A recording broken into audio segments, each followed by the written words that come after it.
Una guarnición alemana al sur del lago Ilmen queda cercada y le dan orden a la división española de que mande un refuerzo. Salen 200 hombres, indemnes quedan 12 y han salvado a la guarnición alemana. Entonces los han dicho, ni nuestros hombres hubieran hecho esto. La derrota del Tercer Reich criminalizó el hecho de haber colaborado con ellos. No era cuestión de andar por ahí subrayando la existencia de la División Azul. Esto se tapó. Nunca pidieron el envío de voluntarios. Esa idea de que Franco les envía carne de cañón es totalmente falsa. 45.000 españoles se ofrecieron voluntarios para combatir en una guerra que no era la suya. Formaron la División Azul, enviada al frente ruso durante la Segunda Guerra Mundial para luchar contra la Unión Soviética. Carlos Caballero, historiador y especialista en esta unidad, reconstruye qué los llevó allí, cómo sobrevivieron al frío, cómo sobrevivieron al miedo y al combate, y por qué su historia sigue rodeada de silencios, de mitos y versiones enfrentadas. ¿Cuántas bajas hubo en la División Azul? 4.500 bajas mortales. Era una guerra de una letalidad increíble.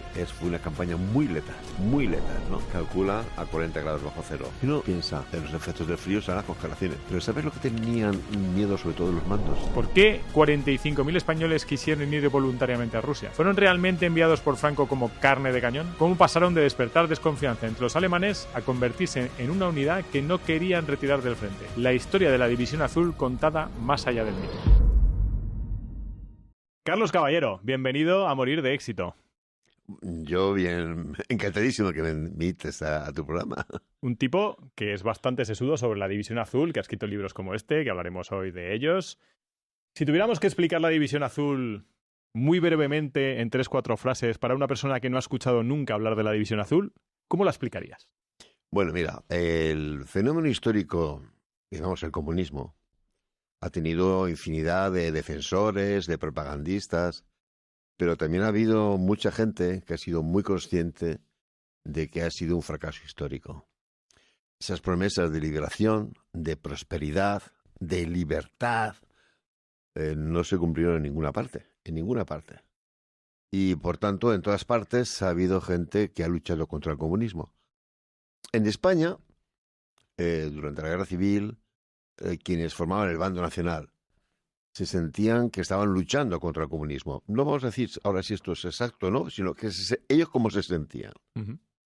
Y vivieron la experiencia de una manera extremadamente dramática, por motivos personales, familiares o simplemente ideológicos. De tal manera que cuando el 22 de junio del 41 Alemania lanza su ataque contra la Unión Soviética, se produce un fenómeno sorprendentísimo en la historia de España. Sorprendentísimo. Y es que la gente pida en masa que se le ofrezca la posibilidad de alistarse para luchar. ¿Por qué te digo sorprendente? La historia contemporánea de España es la que es. Y todos sabemos que, por ejemplo, el alistamiento de tropas de reservistas para luchar en la campaña de Marruecos dio lugar a tales protestas como para desencadenar la Semana Trágica en Barcelona, ¿no? Un fenómeno de resistencia al alistamiento. En cambio, ahora, en junio y julio del 41, lo que nos encontramos es un alistamiento en masa y entusiasta de gente.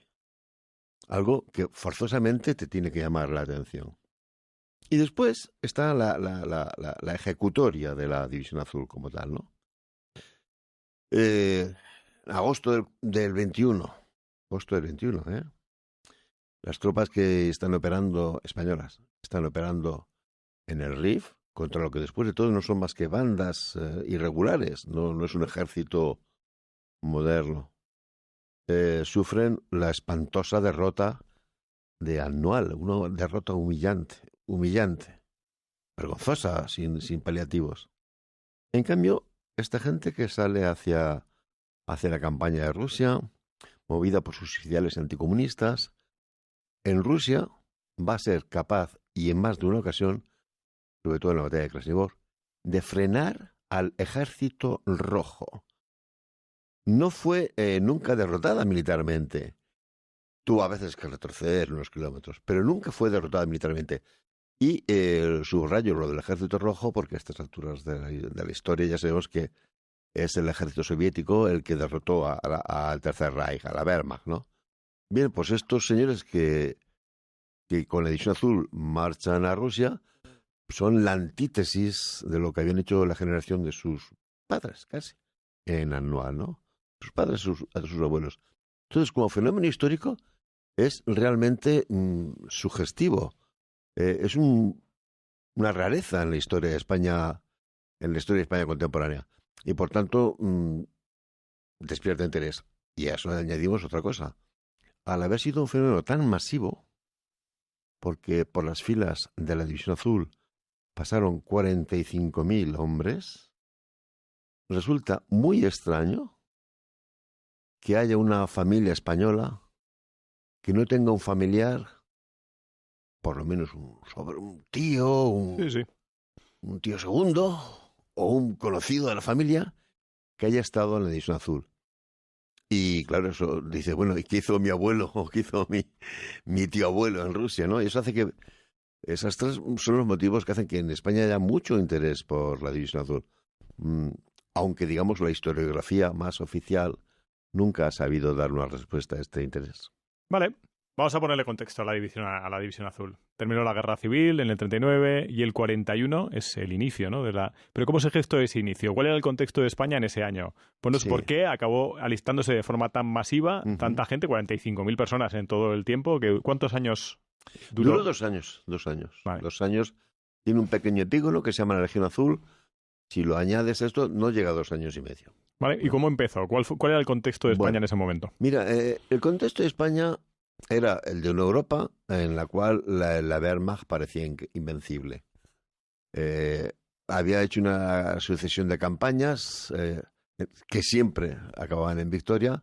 La más espectacular, desde luego, la campaña contra Francia. La Operación Relámpago. Sí, la campaña contra Francia, debemos recordar que cualquier persona a la que tú le preguntaras el año 40 quién es el mejor ejército del mundo, sin dudarlo, te decía el ejército francés. El ejército francés, entre 1914 y 1918, ha detenido a la bastante eficaz máquina militar del Kaiser y finalmente lo ha derrotado.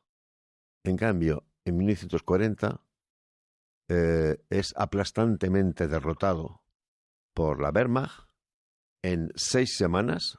En la guerra anterior había aguantado 6 años, ahora es en 6 semanas, y los alemanes tienen en total 40.000 bajas, cuando en la anterior guerra habían tenido millones de bajas.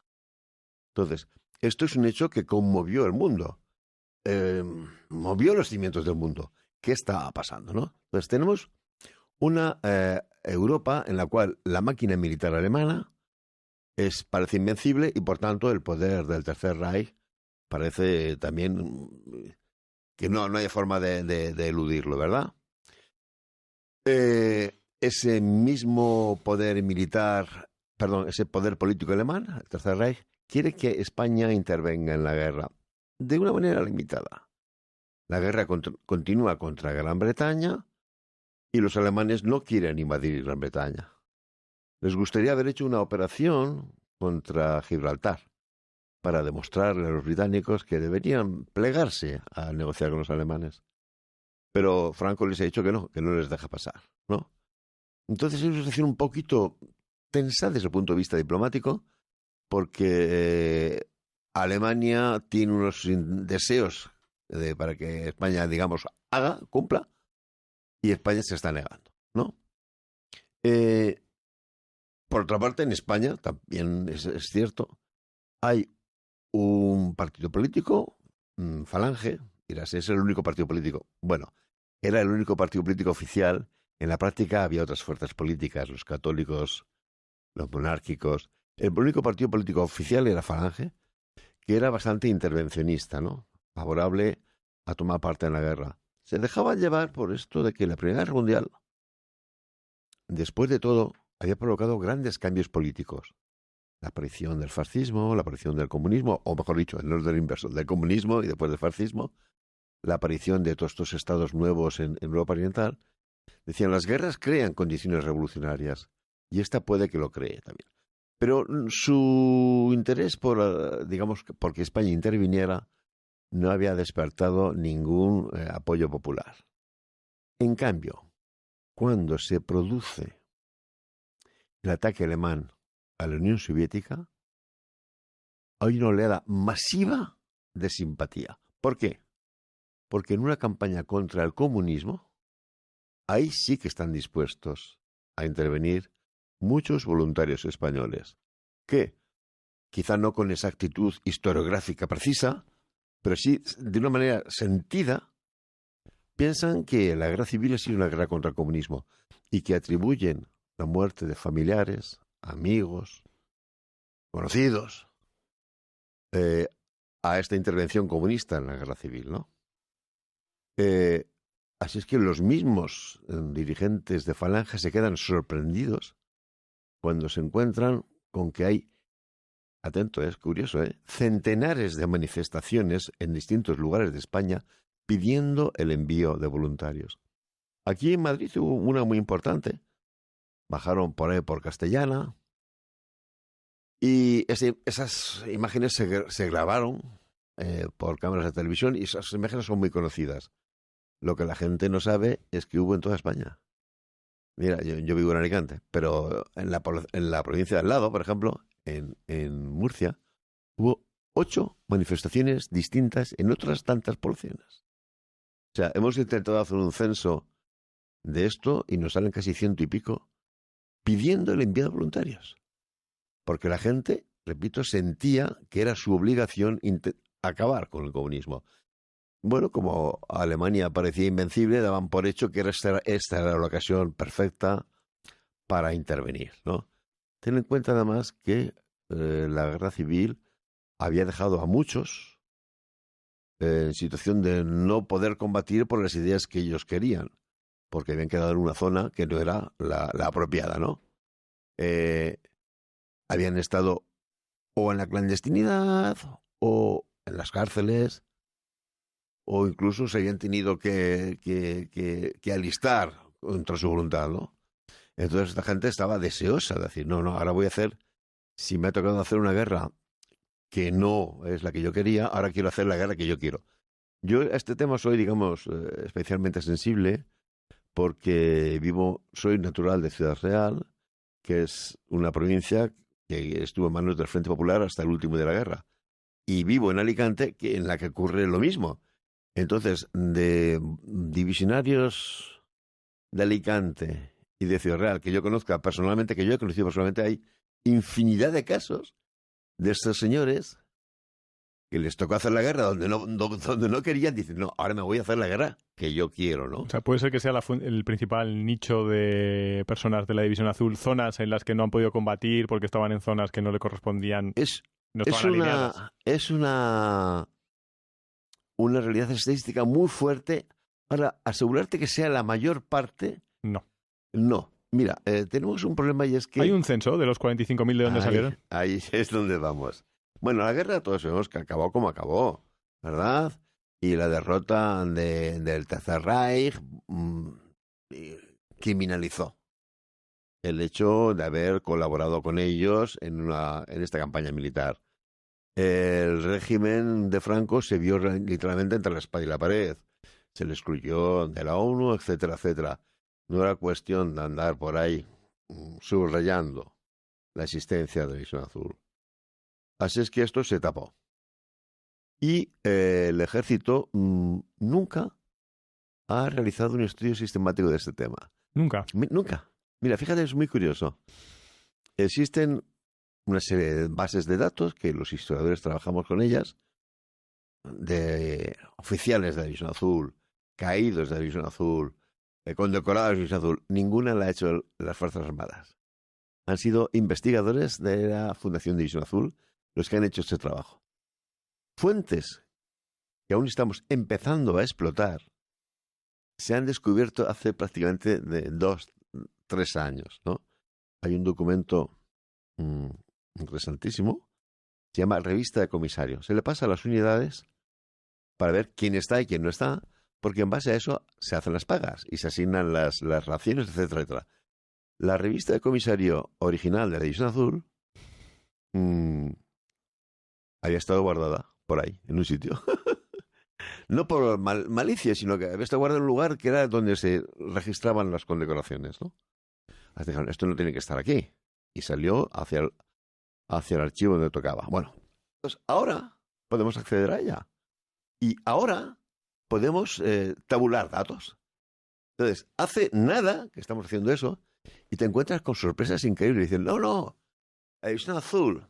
Esto es muy típico de, en este momento político en España, las fuerzas, digamos, nacionalistas tienen mucho peso. Pero no, es un azul, es una cuestión de España. Esto en Cataluña o en el País Vasco no nos interesó. Bueno, la primera provincia por número de listados, Madrid. Sí. La segunda, ¿cuál dirías que es? Ya. Barcelona. Empezamos. Pero es muy curioso que me cite lo de Vizcaya, porque efectivamente todos esos datos los volcamos comparándolos con el censo. Sí, para ver un porcentaje, digamos. Sí, para ver los porcentajes. Y calculas el porcentaje de alistados en relación a la población total española y por regiones. Entonces, en el País Vasco, el porcentaje de alistados supera la media de los alistados en el conjunto de España, ¿no? Entonces, es importante para ver la historia, no verla con el contexto actual, sino ver el contexto de lo que estaba pasando en ese momento y no juzgarlo, digamos, no juzgarlo, es decir, al final es lo que hay. Sí. ¿Te está gustando este podcast? Pues suscríbete y así nos ayudas a que sigamos dándole caña con más entrevistados, más anécdotas, más historias. Y si te está gustando especialmente esta temática de historia, metodología y geoestrategia, tienes abajo listas de reproducción para seguir viendo contenidos de esta temática. Dale caña, suscríbete. Se impone mucho el apriorismo. La gente construye sus interpretaciones a partir de relatos previos, ¿no? La secuencia, por ejemplo, sería la siguiente. Esto no exagero, ¿eh? Una tendencia historiográfica en España afirma que la guerra civil se debe a la intervención de las potencias fascistas, Alemania e Italia, que quieren hacerse con España dentro de su plan de dominación mundial, ¿no? Y Franco es un peón de ellos, ni más ni menos. Y entonces, cuando empieza la campaña de Rusia, le dicen, mándame carne de cañón. Bueno, ahora te vas a los hechos, ¿no? Las dos primeras partes de la afirmación son totalmente ridículas. Hitler ni Hitler ni Mussolini sabían que iba a estar la guerra civil en España, etcétera, etcétera. Pero vamos al detalle del inicio de la campaña de Rusia y de la División Azul. Los alemanes estaban tan ensoberbecidos con sus tremendas victorias que consideraban que la guerra la iban a ganar ellos solitos. Avisaron de sus planes a Finlandia y a Rumanía porque iban a atacar desde esos territorios. Pero no avisaron, por supuesto, ni siquiera a la Italia de Mussolini. Por supuesto, a quien avisaron fue a la España de Franco. No lo saben por qué, porque no necesitaban para nada la España de Franco. ¿Querían soldados españoles? No. Cuando los españoles, después de estas manifestaciones, dicen, queremos enviar voluntarios, los alemanes dicen, ¿y qué hacemos con esta gente? Si antes de que lleguen a Alemania y antes de que los instruyamos, la guerra ya ha acabado, según sus planes, ¿no? Luego, nunca pidieron el envío de voluntarios. Esa idea de que Franco les envía carne de cañón, que Hitler le ha pedido, es totalmente falsa. Nunca se pidió voluntarios. Pero es que además sí que hay un detalle incluso más curioso. Los alemanes, a la altura del 41, lo que sí tenían claro es que les faltaba mano de obra. Y dijeron, países donde hay paro, España. Entonces negociaron pedir a España el envío de 100.000 trabajadores para trabajar en el campo, en la industria, en los transportes. Eso se pidió oficialmente y se firmaron unos acuerdos, ¿de acuerdo? ¿Sabes cuántos españoles llegaron a ir a trabajar a Alemania? ¿Cuántos? 8.000. Vaya. En cambio, ellos que nunca pidieron el envío de soldados, se encontraron con que en total pasaron por sus filas 45.000 voluntarios españoles. ¿De acuerdo? Entonces, la visión anterior a la que te he dicho, te la repite muchísimamente porque parte de sus apriorismos ideológicos de interpretar la historia en global. Pero tú te vas a la historia real, dices, pero ¿cómo me dices que Franco ordena el envío de carne de cañón si no se le ha pedido en ningún momento? Es más, objetivamente hablando, hay un cierto disgusto entre los mandos militares alemanes. Dicen, ahora nos toca a estos chicos instruirlos, equiparlos, enseñarlos. si tenemos cosas más urgentes que hacer, pero venga. Lo hacen un poco, casi por diplomacia, ¿no? Porque están convencidos de que no van a hacer falta. Para racionalizarlo, la gente lo que piensa dice, bueno, mira, tiene su interés para Alemania. Así estos señores que vienen a instruirse con nosotros, a su vuelta a España, porque en Rusia no van a hacer falta para nada, podrán tomar el Peñón de Gibraltar. Porque claro, cuando los alemanes hayan pedido a Franco poder tomar el Peñón de Gibraltar, Franco le ha dicho, no, esto no puede hacerlo los alemanes, tenemos que hacerlo nosotros. Entonces esa fue la explicación para que aceptaran la Isla Azul. Nunca se trató de que se pidiera el envío de carne de cañón.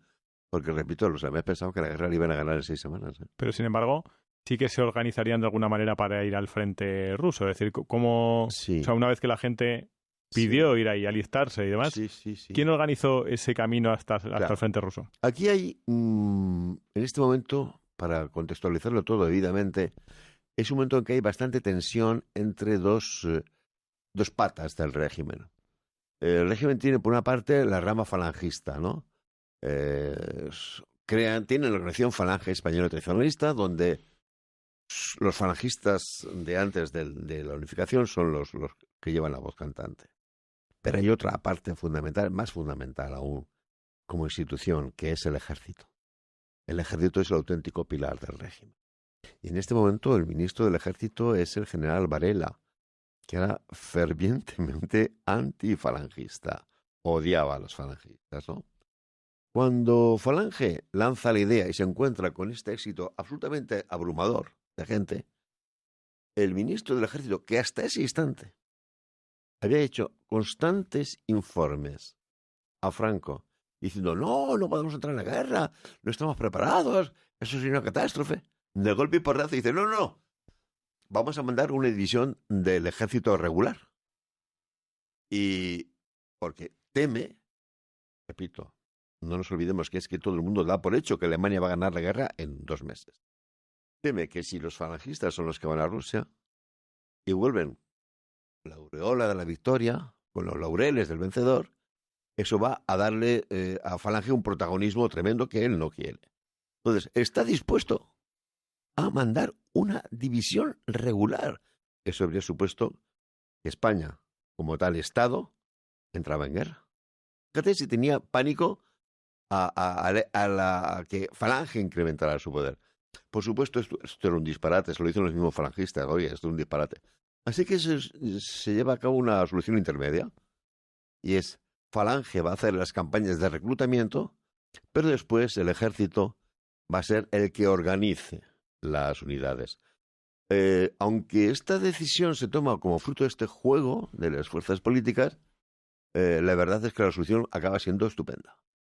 Porque para ir a una guerra, mejor ir en buenas manos, ¿no? Con gente lo más profesional que puedas, ¿no? Pero para una guerra como la campaña de Rusia, hacía falta además mucha motivación. Pero puede ser que estos integrantes de la División Azul fuese gente que no tuviera experiencia en guerra, porque si estaban en territorio que no era de su alineación política, digamos, muchos no tendrían ni idea de lo que es no habían estado en la guerra civil pegando tiros. Mira, de hecho es muy curioso porque, bueno, primero voy a notar un pequeño detalle y después seguimos con esto.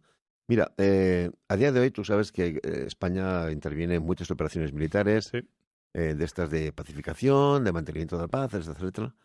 Y periódicamente salen contingentes, ¿no?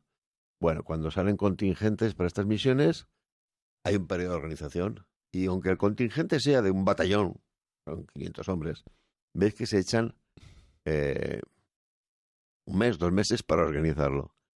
Estos efectivos que fueron a salir para Rusia, el contingente inicial son 18.000, los demás hasta 45.000. Es porque hay relevos, ¿vale? Se organizó en 15 días. Si hubiera sido lo que pretendía Varela, cojo una división y la envío, eso no es mayor problema. Pero es que esta había que crearla de la nada. Había que crearla con gente reclutada en toda España. Una de las cosas que estamos descubriendo al analizar la lista de comisario es que prácticamente no hay un pueblo de España donde no salgan voluntarios. Es increíble. O sea, que se trabajó muy bien la motivación. Bueno, exactamente. Se hizo increíblemente rápido. En 15 días se reclutó, se organizó y salieron. O sea, alguien lo hizo bien en cuanto ¿Qué es a... lo que hizo bien? El entusiasmo de la gente. Claro, pero alguien motivaría ese caldo de cultivo del Claro, entusiasmo. sí. O sea, que no sale solo. El entusiasmo tiene que ver con que Falange lanzó una campaña muy activa que supo llegar a un sentimiento muy, muy fuerte en mucha gente que tenía, vamos a hacer así, clarísimamente, víctimas. O sea, fue directamente a Se tocó mucho el tema la de... fibra de Sí, personas sí. que, De evidentemente... hecho, O sea, que era una motivación también de venganza, Claro. de alguna manera, con respecto a ajustar, entiéndeme lo que quiero decir, ajustar cuentas con el comunismo o con la... Sí. En el discurso que dio en la calle Alcalá, Ramón Serrano Suñer dijo textualmente: Rusia, se refiere a la Unión Soviética, claro, es culpable. Es culpable de la muerte de José Antonio Primo de Rivera y de 1 millón de españoles. Sí, se enfatizó en eso. Eso es cierto. Y lo ves para muchos casos. En estos libros últimos que he publicado, en base a testimonios, me tomo la molestia siempre, de que utilice un testimonio, averiguar quién es el que lo hace. Averiguar todo lo posible sobre él. No solamente cuándo se alistó, dónde sirvió, etcétera, sino su vida. Y el porcentaje de gente que tiene familiares muertos Es muy alto. es muy.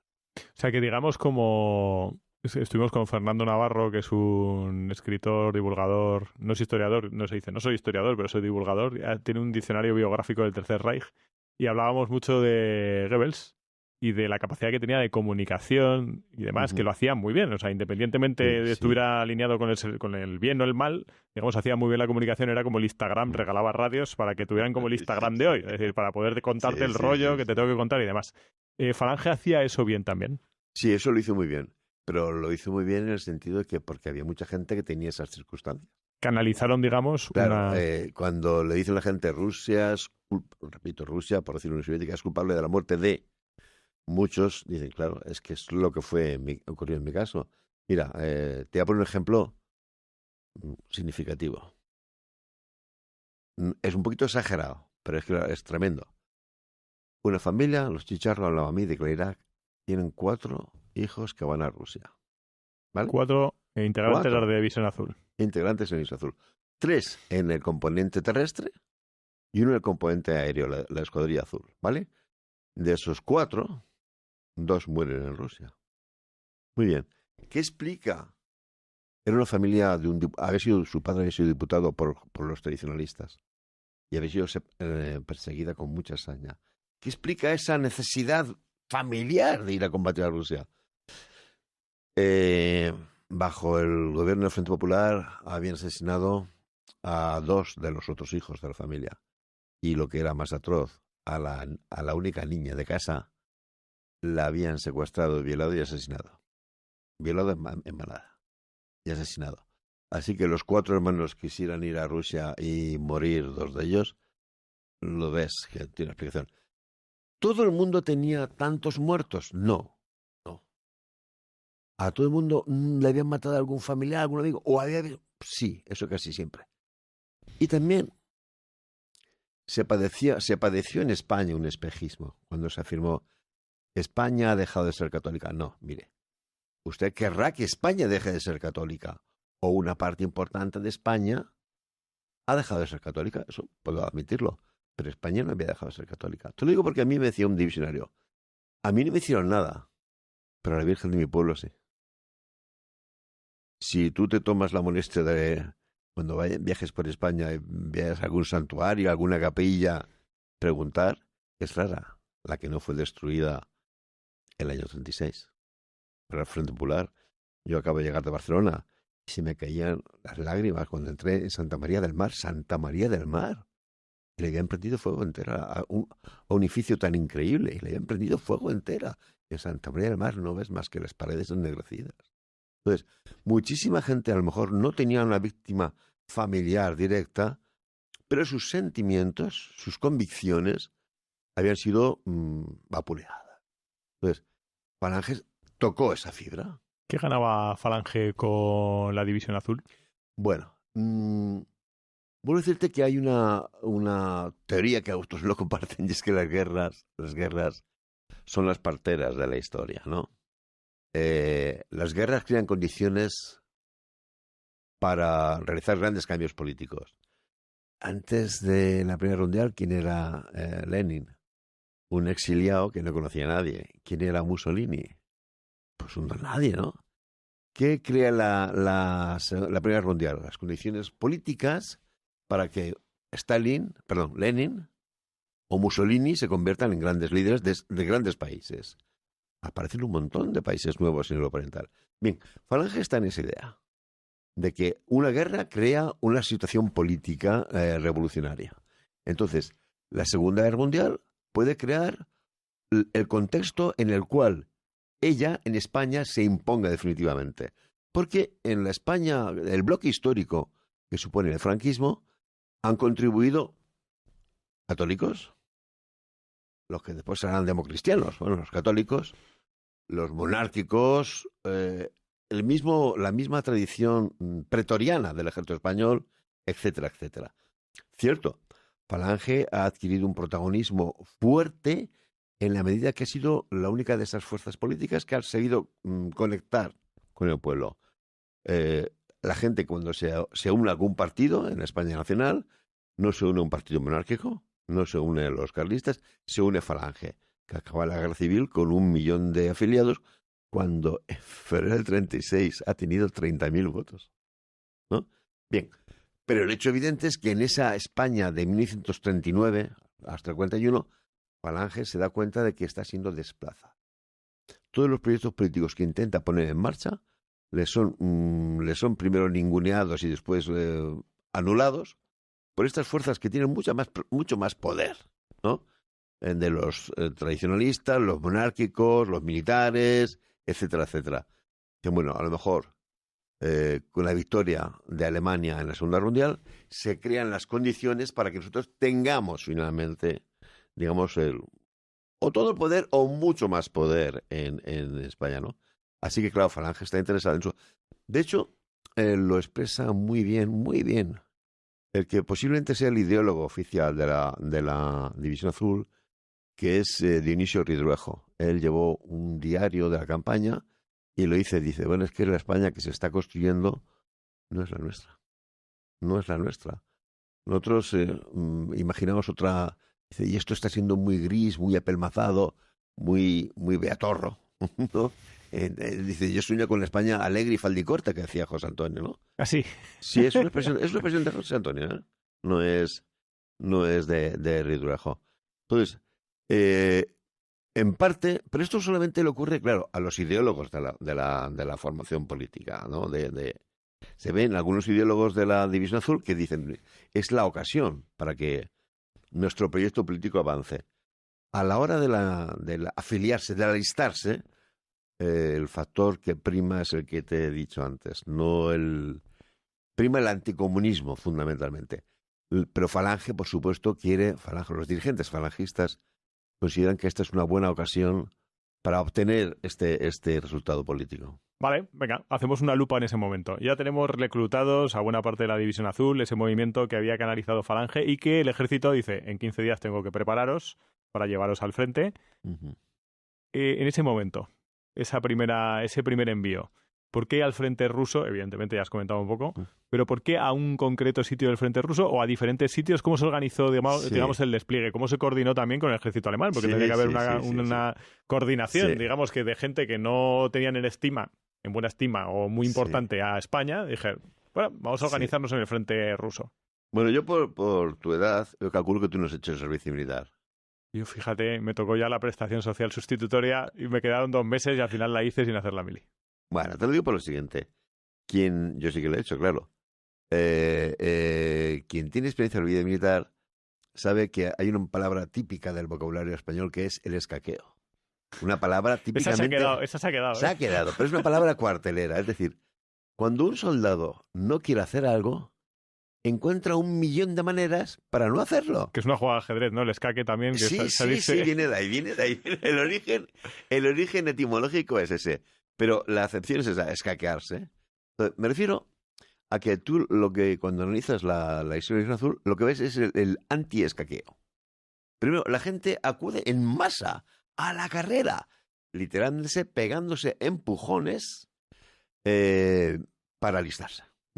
En este testimonio que te he traído ahí, si le echas una ojeada... Hemos traído una cosa que yo creo que es muy relevante, que es un testimonio de personas que estuvieron en la División Azul o cerca de la División Azul y que le acaba de llegar un testimonio que básicamente es donde se está haciendo ahora la historia, más que en grandes personajes, sino en pequeños testimonios para aislarlos y entender el contexto mucho mejor, ¿no? Es que te lea Todo tuyo. No, te lo digo porque este señor se fue en el 42, pero había intentado irse en el 41, ¿no? Dice... Me entero de que me han apuntado por no haberlo creído el jefe provincial de Falange, que es primo mío. Joder. Sí, por haber perdido a los 2 hermanos mayores en nuestra cruzada. Y ser yo ahora el mayor de casa. Es decir, que la gente se pegaba codazos para alistarse. Sí, otro testimonio más de gente que había perdido a familiares y decía, yo voy allí como el primero. Exactamente. Pero se pegaban codazos para alistarse. Entonces... es el antiescaqueo. La gente corriendo. Hay que estar en Valencia para dar... corriendo a Valencia.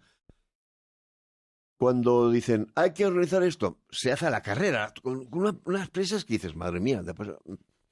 Y salen a Alemania. Llegan a Alemania, convencidos al ritmo que está yendo la campaña, dicen, en cuanto nos despistemos 2 minutos, llegamos y la campaña ha acabado. Y hacemos el ridículo. Puede ser que tuviesen un poco de... Ahora se llama Fear of Missing Out, del FOMO, el miedo a perdértelo. Es decir, que tienen miedo a perder... o sea, coge, es decir, compra que te lo pierdes. Sí. De lo rápido que habría ido la guerra relámpago alemana. Es decir, es que va a ser la guerra relámpago y nos perdemos la guerra, no me jodas. Y se encontraron con otra cosa que el Fear of Missing Out. Muy distinto. Sí, ¿no? Sí, había oído hablar de esta expresión que dices, pero muy marketingiana, muy marketingiana. Pues le hicieron el marketing... Goebbels sería, seguro. Bueno, te lo digo porque llegan a Alemania y los alemanes, como ya dan por hecho que no van a llegar a la guerra, pero piensan que pueden ser útiles para conquistar Gibraltar, que bueno, pues el programa de instrucción normal. Y un programa de instrucción normal, ¿cuánto es para vosotros? Dice, pues 3 meses. Dice, no señor, 1 mes y nos sobra. Bueno, si la prueba de que quieren aprender es que dicen, tomar, esta es una tal. Y a los 2 minutos están disparando como locos con ella. Y dice, pero... bueno, pues entonces será que estos tíos están preparados, yo qué sé. El mando de la División Azul presiona constantemente para que les manden. Y los alemanes, mientras, están volviéndose locos a ver qué hacen con ellos. ¿Había empezado ya el combate con los rusos? Sí. Claro. Ellos lo que decía es que había empezado el 22 de junio es cuando empieza la campaña. De España salen el 15 de julio y del campamento hacia el 18 de julio han llegado prácticamente todos al campamento donde se van a instruir, y del campamento donde se van a instruir salen hacia el frente el 23 de agosto. O sea, en 2 mesecillos. Nada. O sea, empieza el frente en junio, en julio llegan y en agosto al frente. Digo, si los soldados no hubieran querido ir como locos, hubieran puesto en práctica mecanismos de escaqueo y habrían salido dentro de 2 años, que es lo normal. Pero vamos, estamos hablando de agosto, que no ha llegado el invierno ruso, no ha llegado. No ha llegado. No, entonces, los alemanes están mientras preocupándose de dónde los mandamos. Y la primera vez que hablan de los españoles es a finales de julio en sus documentos oficiales. El alto mando en el cielo.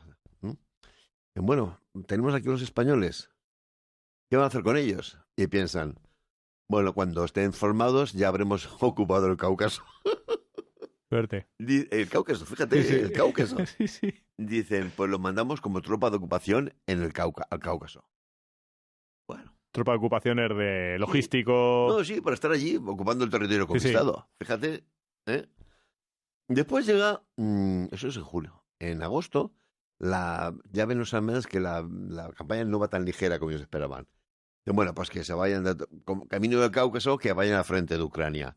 Y se les asigna al frente de Ucrania. De hecho, se llega a enviar una especie de comisión para ver cómo son los combates en Ucrania, una comisión española. Ahora que conocemos mucho Ucrania, ¿dónde fue ese frente de Ucrania? No, pero repito, fue solamente una comisión española, fueron 10 oficiales. Vale. Y fue en la zona de Uman. Vale. Está al sur de Kiev. Eso es. O sea, Sí. no es territorio ocupado ahora por Rusia, sino que está muy lejos, de hecho. Sí, sí, Está sí, más sí, cerca sí, de Rumanía, ¿no? sí. Falta Buen trecho. sí, Hacia Crimea y demás. sí.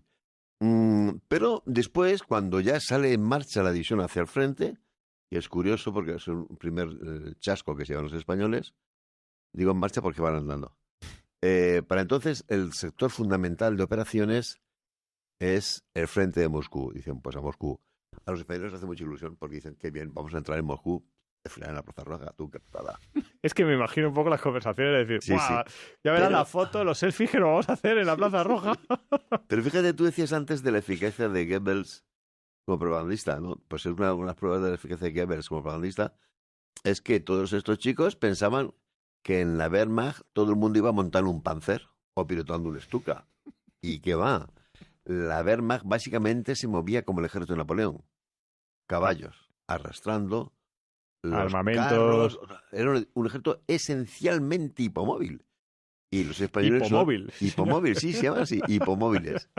En España se utilizaba más la expresión tracción a sangre, que es muy graciosa.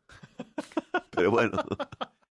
Entonces, Eso lo podrían decir mis hijas cuando le llevo a caballito, ¿no? Es decir, mi padre, tracción a sangre. los desembarcan en la frontera de Portugal, perdón, de Polonia con la Unión Soviética y dicen, vale chicos, para el frente. ¿Qué hacéis? Y bueno, lo toman como un agravio terrible. Hoy sabemos perfectamente que es exactamente la forma en que todas las divisiones de infantería alemana habían ido antes que ellos y las que iban a venir después que ellos. Pero bueno, como Goebbels les había metido esa idea de que todo aquello estaba motorizado y con panzers, lo tomaron como un gran agravio. El caso es que está en camino de Moscú cuando se produce una crisis bastante gorda en el sector de Leningrado. Hay un momento en que una ofensiva planificada por Zhukov está a punto de romper el recién establecido cerco alemán a Leningrado. Y hay una situación de crisis, hay que mandar tropas. Entonces, ¿dónde mandamos? Y se dan cuenta de que la división española está en un lugar que es Orsha, donde cerca hay una vía férrea que va hacia el norte. ¿eh? Las vías férreas hacia el este se estaban convirtiendo los alemanes al ancho europeo. Ujú. Pero las vías hacia el norte mantenían el ancho ruso. Entonces esa vía era perfectamente operativa. Dicen, ¿quién mandamos? ¿Quién mandamos? Anda, los españoles están aquí, hacia el norte. Y acaban en el sector norte, primero en la zona de Novgorod y después en la zona de Leningrado o San Petersburgo. Entonces, esto es un buen ejemplo de que en la historia lo peor que puedes hacer es hacer planes. Porque iban a haber ido al Cáucaso como tropa de ocupación, que ellos ya se lo imaginaban en Armenia tomando los buenos vinos de esa región, y acaban en un lugar tan gélido como el mar Báltico, en unas... ¿De dónde salieron de España la División Azul? De toda España, repito, de toda España. ¿Y es no increíble. no se agruparon en un sitio? O sea, se agruparon allí en destino. Allí. Se agruparon en el proceso de concentración. A cada región militar se le asignó una serie de zona. unidades para organizar. Entonces, es muy curioso porque el contingente inicial tenía una base regional muy clara. Después no, cuando fueron llegando los batallones de relevo, era gente de todas partes y se subían por todas partes. Pero en el primer contingente era graciosísimo porque las unidades eran una base muy territorial. Entonces, dicen, la compañía de los alicantinos es la cuarta del 263. La compañía de los murcianos es la segunda del 263. La compañía de los asturianos es la quinta del 262. O sea, tenía una base muy, muy, muy regional, pero fue por toda España. Con dos excepciones. O mejor dicho, tres excepciones. En los archipiélagos, tanto Baleares, siempre hablo del contingente inicial, ¿vale? Los archipiélagos no se reclutó porque temían una reacción militar británica que fuera un desembarco, ¿no? Dijeron, aquí no se recluta, aquí que se quede todo el mundo. Se queda todo el mundo por si acaso. Y también temían, como Portugal siempre ha sido el aliado privilegiado de Inglaterra, que una respuesta militar británica a partir de Portugal. Entonces, curiosamente, en Extremadura, en las unidades militares en Extremadura tampoco se reclutó. Una cosa curiosa, ¿no? No, tiene su ¿qué? Tiene su... Pero me imagino uno Pero aparte de eso... El regimiento de Alicante, que sale de Alicante, llega a Rusia, cerca de Moscú, supongo, Mm. se encuentran con un ancho de vía y dicen, a Leningrado. Y dices, hostia, yo de Alicante a Leningrado... Sí, sí, bueno. El primer lugar que llegaron fue Novgorod. Novgorod, claro, uno dice San Petersburgo, Leningrado. Y eso más o menos todo el mundo le sonaba. Pero a ti te desembarcan en Novgorod y dices, ¿y esto qué es? ¿No? Novgorod ahora es una apacible ciudad provinciana, pero históricamente es la cuna histórica de Rusia.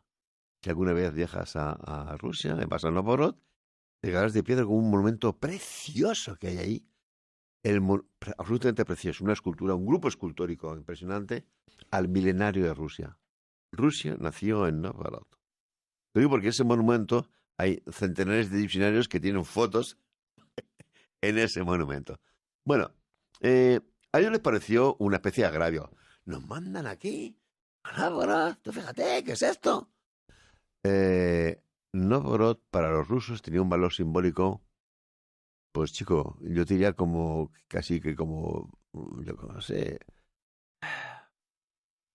Burgos, no, no sé, Cobalón a lo mejor. Sí, sí. Entonces, te lo digo porque la pelea por Novgorod fue tremenda. Los españoles la ocupan, la habían ocupado entre los alemanes, se la entregan, y los soviéticos están constantemente intentando recuperarla, porque es Tu su cuna símbolo. histórica. Claro, pero Entonces, ellos se habían retirado, que hacían los rusos, ya lo hicieron con Napoleón, se fueron hacia no, no, atrás, no, hacia atrás. en el caso de Novgorod, Ahí estuvieron. estaban en la otra parte del río. El Novgorod está en la parte norte del lago Ilmen, de donde arranca el río Volkhov, que va hacia el lago Nega. ¿De acuerdo? Es el desagüe del lago Nega. Bien, los españoles y los alemanes estaban a un lado y los rusos a otro. Si vas a la zona de Novgorod, bueno, visitando los alrededores, los rusos tienen infinidad de monumentos conmemorando la guerra. Entonces, hay lugares donde, por la defensa de Novgorod, y te encuentras ahí una serie de cañones emplazados, las correspondientes estelas históricas, ¿no? Y dices, pero tío, si estaban viendo, bombardeaban Novgorod todos los días. Me refiero porque otra de las leyendas es, bueno, sí, llegaron allí, eh, lo mandaron a un frente irrelevante. Novgorod, tú fíjate. Claro, la Segunda Guerra Mundial en el frente del Este, la mejor definición que tenemos de ella, de las definiciones sincréticas, ¿verdad?, es la de David Glantz, que dice, eso fue la guerra entre titanes. Pues ahí tienes batallas como Moscú, Stalingrado, Kursk, Bagration, que son las que, digamos, el lector normal, el público normal, puede, digamos, memorizar. Y entonces tú dices, no, pues dices, no tengo ni idea de quién estás hablando. Y te parece que eso es un sector irrelevante. No, no. El sector era importantísimo. Importantísimo. ¿Ocurren esas grandes tragedias como en Stalingrado? No. Pero es un sector muy importante. Y es el que les confían. Y mientras ellos están allí, lo defienden con absoluta eficacia. Al muy poco de llegar, la guerra se tuerce. Ellos entran en combate en octubre del 41, pero a finales de noviembre la ofensiva alemana ya ha sido frenada en todo el frente y los soviéticos contraatacan en principios de diciembre. Es el inicio de la batalla de Moscú, la primera gran derrota alemana. Bueno, te lo digo porque en ese invierno del 41 al 42 hay infinidad de penetraciones rusas en todo el frente. En el sector norte, tú ves los mapas de situación y te encuentras con que hay una gran penetración cruzando el Volkhov. Va a dar lugar a la llamada Bolsa del Volkhov, tremenda. 70 kilómetros perforan el frente y van hacia en dirección a Leningrado. Y otra al sur del lago Ilmen, lo mismo. Ahí cercan a todo un ejército, un cuerpo de ejército alemán. Pero ves que hay una línea donde no se mueve nada. No, donde los soviéticos no penetran ni un palmo. Y dices, ¿y quién está ahí? Está la División Azul. ¿Y por qué una serie de personajes que no tenían conocimientos bélicos porque no habían estado en la guerra, muchos de ellos, y con una preparación casi exigua, consiguen retener las fuerzas rusas? Entusiasmo. Son gente súper motivada. te lo decía al principio, no son el soldado que estuvo en el Anual. Este es un soldado voluntario tremendamente convencido de lo que está haciendo. Para él, no es una guerra a la que le hayan mandado, es una guerra a la que él ha querido ir. Y no solamente se trata de que venzan al Ejército Rojo, al cual no dejan pasar ni un palmo, sino también se trata de que vencen al ecosistema. Ese invierno fue terriblemente frío. El sistema logístico alemán se colapsó. Me refiero a que no llegaron ropas de abrigo en cantidades suficientes, no llegaban municiones suficientes, no llegaban alimentos suficientes. No solamente vencieron al enemigo, sino vencieron al ecosistema. ¿De acuerdo? Entonces, te he traído este diario ahora, pero te podría enseñar cientos de ellos.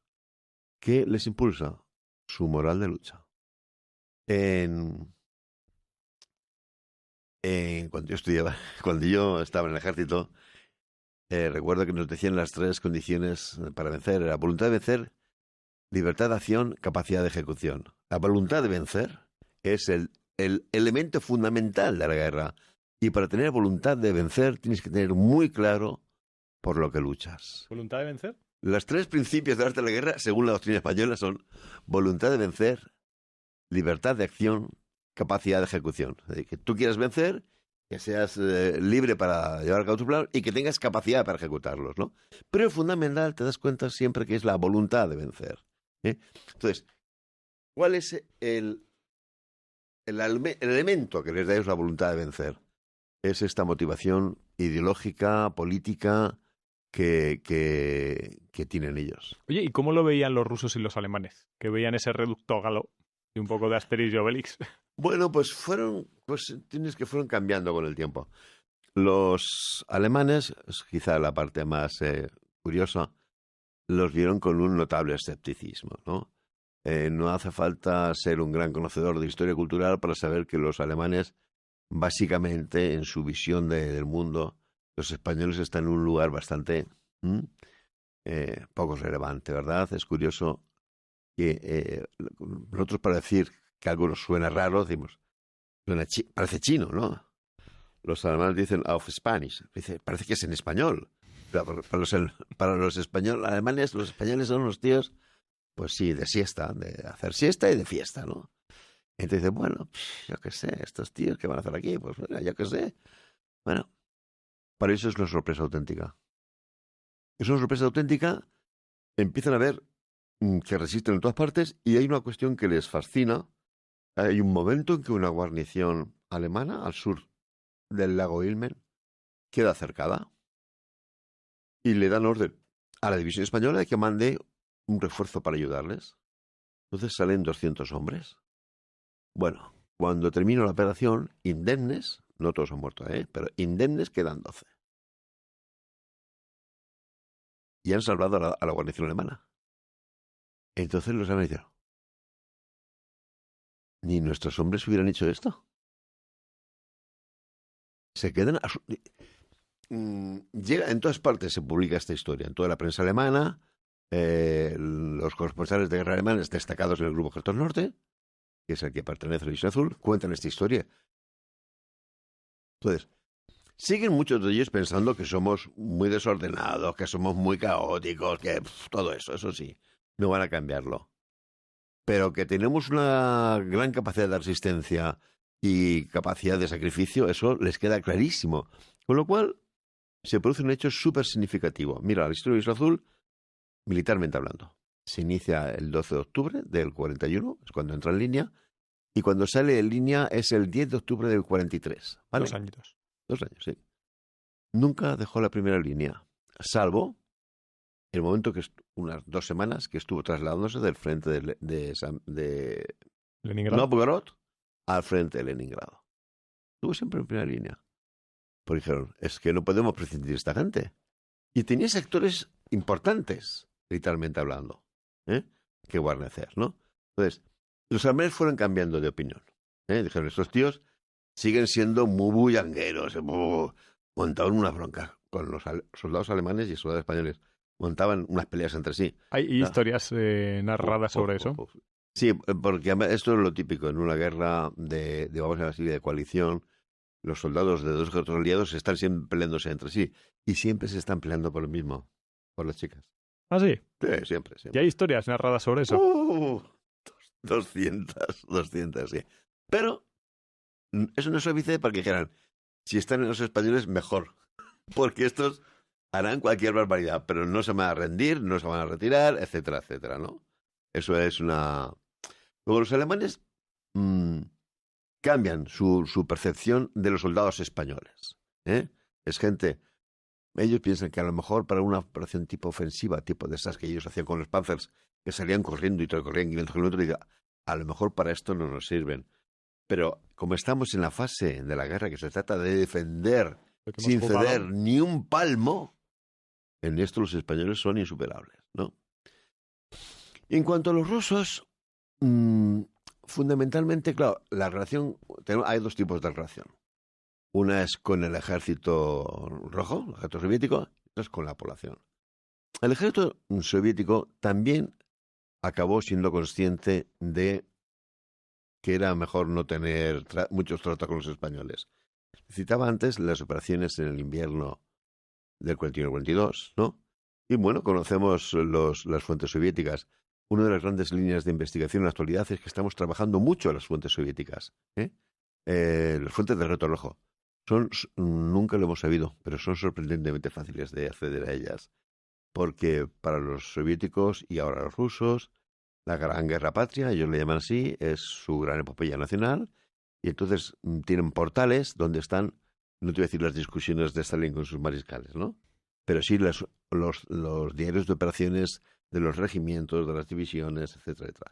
Entonces llega un momento en que esas ofensivas de Imperio 42 dicen, vale, vamos a atacar al norte por la 126, al sur por la 290, pero por donde están los españoles no.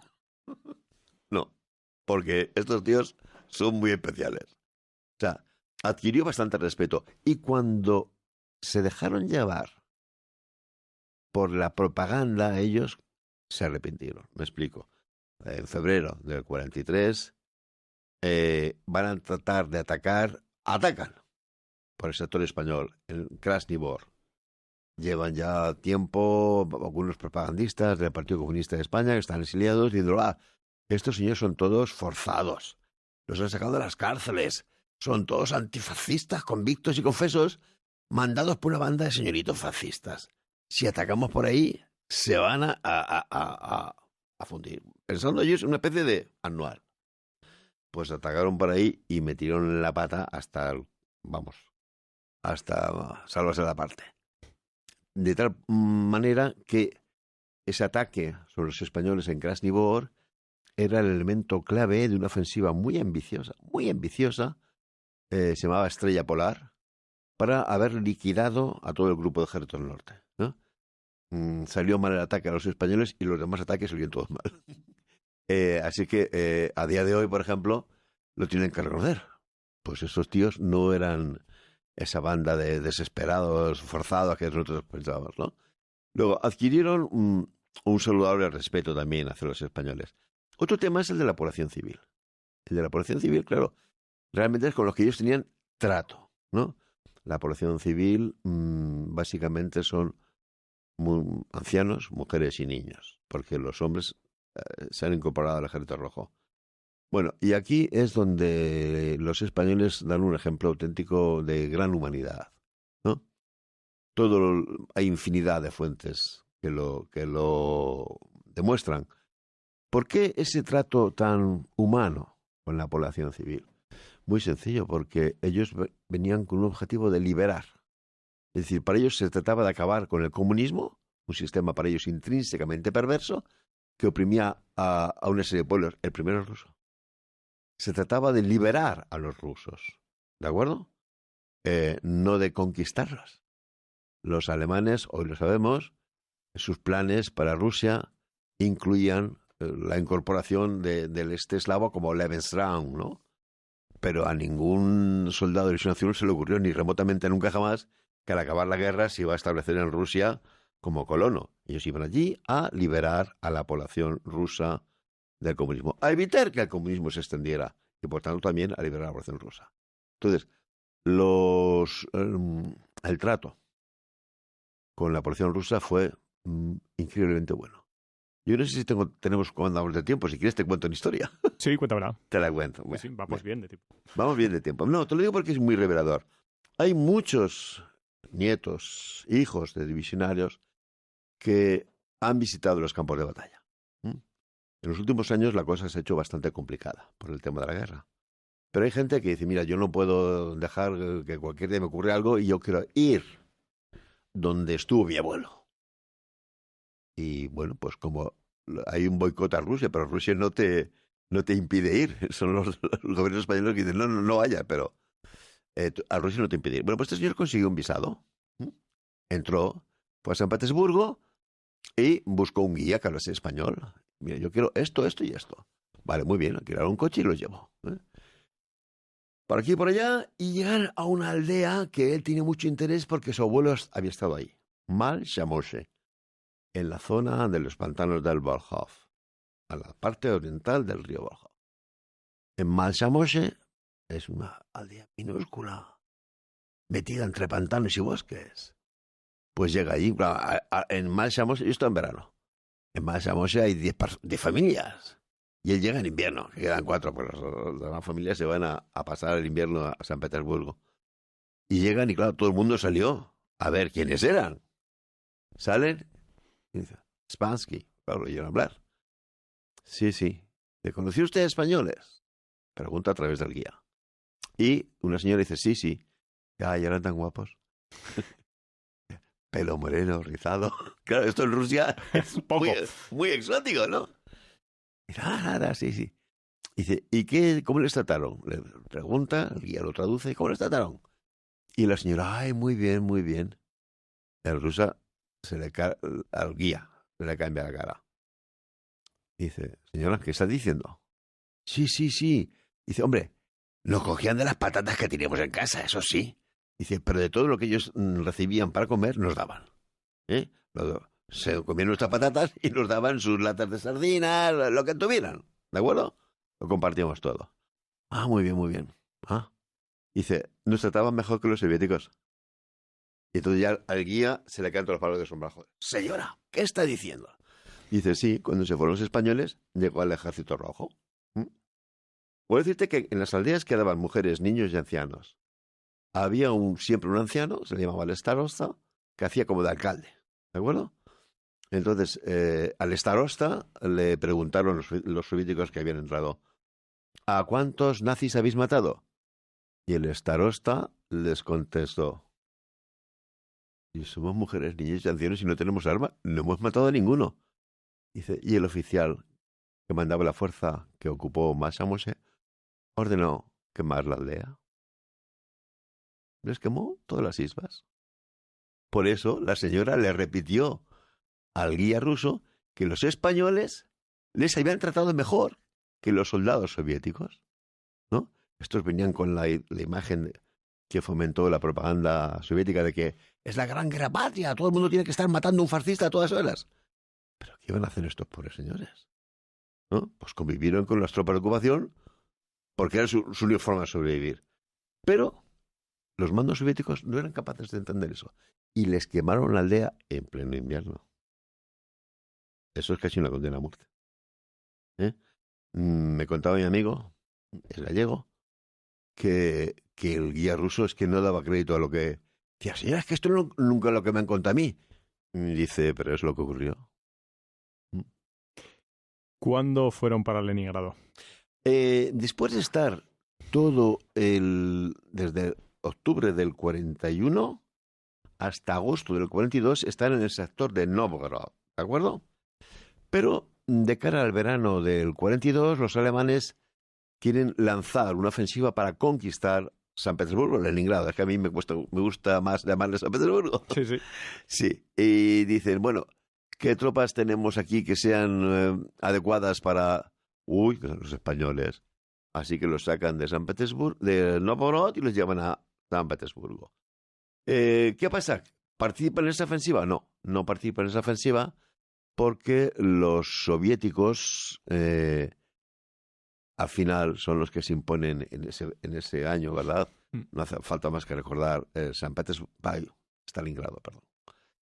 Y al final los alemanes esta ofensiva sobre Leningrado la cancelan, ¿no? Pero finalmente los españoles han cambiado de ese sector del río Volkhov a las orillas del río Neva y han participado en el ataque, en el asedio a Leningrado. ¿Cuándo vuelven? ¿En qué momento vuelven? Bueno, has comentado que hubo relevos. Sí. Lo que hay es que era una guerra de una letalidad increíble. ¿Cuántas bajas hubo en la División Azul? 4.500 bajas mortales, redondeándote, ¿eh? No voy a darte la cifra exacta porque es un poco un absurdo. 4.500 bajas mortales. ¿Eso qué significa? Mira, la guerra civil se ha estudiado con más detenimiento que otros temas y en la guerra civil unidades con entidad división que tengan a lo largo de su historia 4.500 bajas no hay ninguna. Fue una campaña muy letal, ¿no? Entonces, aparte de la letalidad en muertos, causaba muchísimas bajas, no ya por el fuego, por la acción enemiga, sino por el ecosistema, vuelvo a decirte, bajas por congelación. Sí, frío. Y que la gente dice, bueno, las congelaciones, atentos, porque casi más que congelaciones eran las enfermedades pulmonares, ¿verdad? En cuanto hace un poquito de frío, todo el mundo se resfría y coge una pulmonía, ¿verdad? Calcula a 40 grados bajo cero. Las enfermedades pulmonares hicieron bajas por regiones enteras, ¿no? Entonces, primero se enviaron, a principios del año 42, una serie de batallones simplemente para cubrir bajas, pero cuando vieron que había posibilidad de seguir reclutando, dijeron, bueno, pues vamos a hacer una cosa. Seguimos reclutando y lo que hacemos es permitir relevos. Vamos a ir relevando por categorías de gente. Es muy curioso que entre las primeras categorías que se eligieron para relevar estaban los que eran estudiantes universitarios. ¿Y esto? Verás. En la División Azul es la unidad, en la historia militar española, no hay ninguna unidad militar que tenga un nivel intelectual tan alto. Justamente Falange, el único grupo social donde había logrado mucha permeabilidad era en los estudiantes universitarios. Entonces, los estudiantes universitarios se alistaron en masa en la División Azul. De los 18.000 hombres del contingente inicial, 2.000 eran estudiantes universitarios. Y diarios como este, ¿verdad? Los tengo yo de señores que están en quinto de ingenieros de caminos. Que leyendo un poco el lenguaje que utilizan, te lo decía antes de empezar, es un lenguaje muy culto. O sea, hay unas cuantas frases que he leído las primeras que digo, esto no es un soldado chusquero. Bueno, que puede ser un soldado chusquero, pero que habla muy bien. No. Pero bueno, se dan cuenta de que, pero es que, tío, tenemos en Rusia pegando tiros a gente que está terminando ingenieros de caminos, que está terminando medicina, que está... No, hay que... Esta gente... repatriarla. Porque esto tiene que volver, ¿no? Esto construye un país. Eso, claro. Ten en cuenta que, repito, 2.000... Hombre, es que ahora, gracias a Dios, ¿verdad? A la universidad va muchísima gente. Sí, pero entonces... En los años 40, llegar a la universidad era una auténtica... Entonces, también, claro, entre las primeras categorías se repatria a la gente que, por ejemplo, tiene hermanos muertos en la campaña. Que esto también es otro fenómeno curioso. Porque cuando vamos analizando, ahora que estamos haciendo muchos estudios sistemáticos, nos encontramos con casos increíbles de familias que están 2, 3, 4, y hay familias que van 5 hermanos. Claro, son familias que han sido perseguidísimas por el Frente Popular, ¿no? Y quieren irse todos los hermanos, y se van todos. Casos curiosísimos de familias que va el padre y 2 hijos, cosas así. Mucho cantando. Estos casos también dicen, no, mira, con que quede uno en la división para el tema familiar, pero vamos a repatriar a los demás, ¿no? Cuando ya se repatrian esas categorías, universitarios, gente que tiene más de un hermano, etcétera, y empiezan, bueno, pues ahora vamos a reclutar también se reclutan los que se han conseguido colar, siendo menores de edad o mayores de edad, de la edad apropiada. Y pues ahora simplemente vamos a relevar a la gente que lleva más tiempo. Uh-huh. Entonces, durante todo el año 42 y el año 43 están llegando batallones en marcha, se les llama así, hasta el número 27, que lo que hacen es permitir relevos. Sí. Tienes un año de servicio en Rusia, pues te vuelves, ¿no? Porque la campaña está siendo tan dura que tampoco hay que... Cobraban pasta, Sí, claro. pero más pasta que la media. O sea, ¿estaba premiado de alguna manera o era un salario No, normal? no. El salario, vamos a ver. Hay una singularidad y es que tienen dos pagas. ¿Mm? Una, como soldados del ejército alemán, lo que pagaban los alemanes. Y otra, lo que pagaban los españoles. Que tenían un sobresueldo. Sí, sí. Ahora, la cifra, yo te aseguro que si es por eso no se va la gente a la guerra. No. No. Porque es que además ten en cuenta que estamos hablando de la guerra. En la guerra hay una cosa, y es que tienes enfrente a varios miles de personas perfectamente pertrechados y empeñados en que no cobres la paga. Me refiero que, si es por paga, lo que te decía antes, los alemanes han pedido 100.000 trabajadores y en total llegan 8.000. La paga, Sí. que era quizá un poquito menor. Pero chico, tú dormías todas las noches con tus sábanas calientes. Y sin nadie pertrechado enfrente. Sí, y sin nadie queriendo que no cobres. empeñado en que no cobrases. No, de luego te puedo asegurar que por la paga no es. Oye, si hacemos lupa, porque esto hemos hablado de 45.000 personas, 45.000 soldados que fueron al frente, pero seguro que si hacemos lupa en historias, hay historias que son bastante relevantes y seguramente no de mandos, sino de gente de a pie, de soldado Sí. de a pie. ¿Alguna historia que te guste especialmente después de haber escrito 14 libros sobre la Sí. División Azul? Hombre, en estos últimos libros que estoy publicando, que básicamente se basan en testimonios suyos, en ese tipo de testimonios escritos, porque no utilizo para nada, que te digo yo, entrevistas. En las entrevistas muchas veces te hablan más del entrevistador que del entrevistado. No. Intentas investigar las peripecias personales, ¿no? Y hay muchísimos con los que acabas teniendo una especie de empatía, porque ves unas personas muy curiosas o muy, muy simpáticas incluso. No hay que A mí me tener... pasa algún inciso con eso que dices del entrevistador y el entrevistado, que muchas veces nos achacan de decir, joder, no habláis, no decís, no. Digo, es que me parece más interesante lo que tiene que decir el que viene que yo, vamos, y me parece que es parte, y no me gusta ese protagonismo. Bueno, pero ocurre muchas veces, ¿eh? Y entre las entrevistas orales, es decir, aquí estamos hablando, tú y yo, y la gente nos está viendo, yo las que no me fío son las entrevistas escritas. Porque ahí no sabes qué ha seleccionado. Sí, y hay una reflexión entre medias intelectual Sí, que es el y, escribir. yo no utilizo más que textos escritos por ellos y firmados por ellos. Vale. Que digan, esto es lo que yo digo. ¿De acuerdo? Bueno, ahora me he perdido. Ah, bueno, sí. Entonces, te acabas familiarizando con mucho con esta gente y hay personas a las cuales, digamos, que te identificas más con ellos, ¿no? Y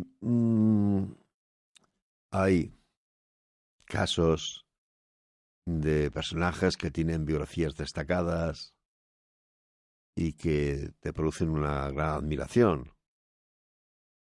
Yo, y no lo conocí, ¿eh? Siento una gran admiración por un señor que se llama Enrique Sotomayor Gipini. Este era un vasco, aunque vivía básicamente en Madrid, había hecho parte de su vida en Madrid, pero era vasco de Bilbao. Se convirtió en un falangista visceral, un tío de unas fortísimas convicciones, hasta tal punto que fue una vez a hablar con Franco para proponerle la creación de lo que él llamaba el Frente de Juventudes, una organización juvenil de masas en la cual estarían todos los jóvenes españoles, hijos de un bando y de otro, ¿no?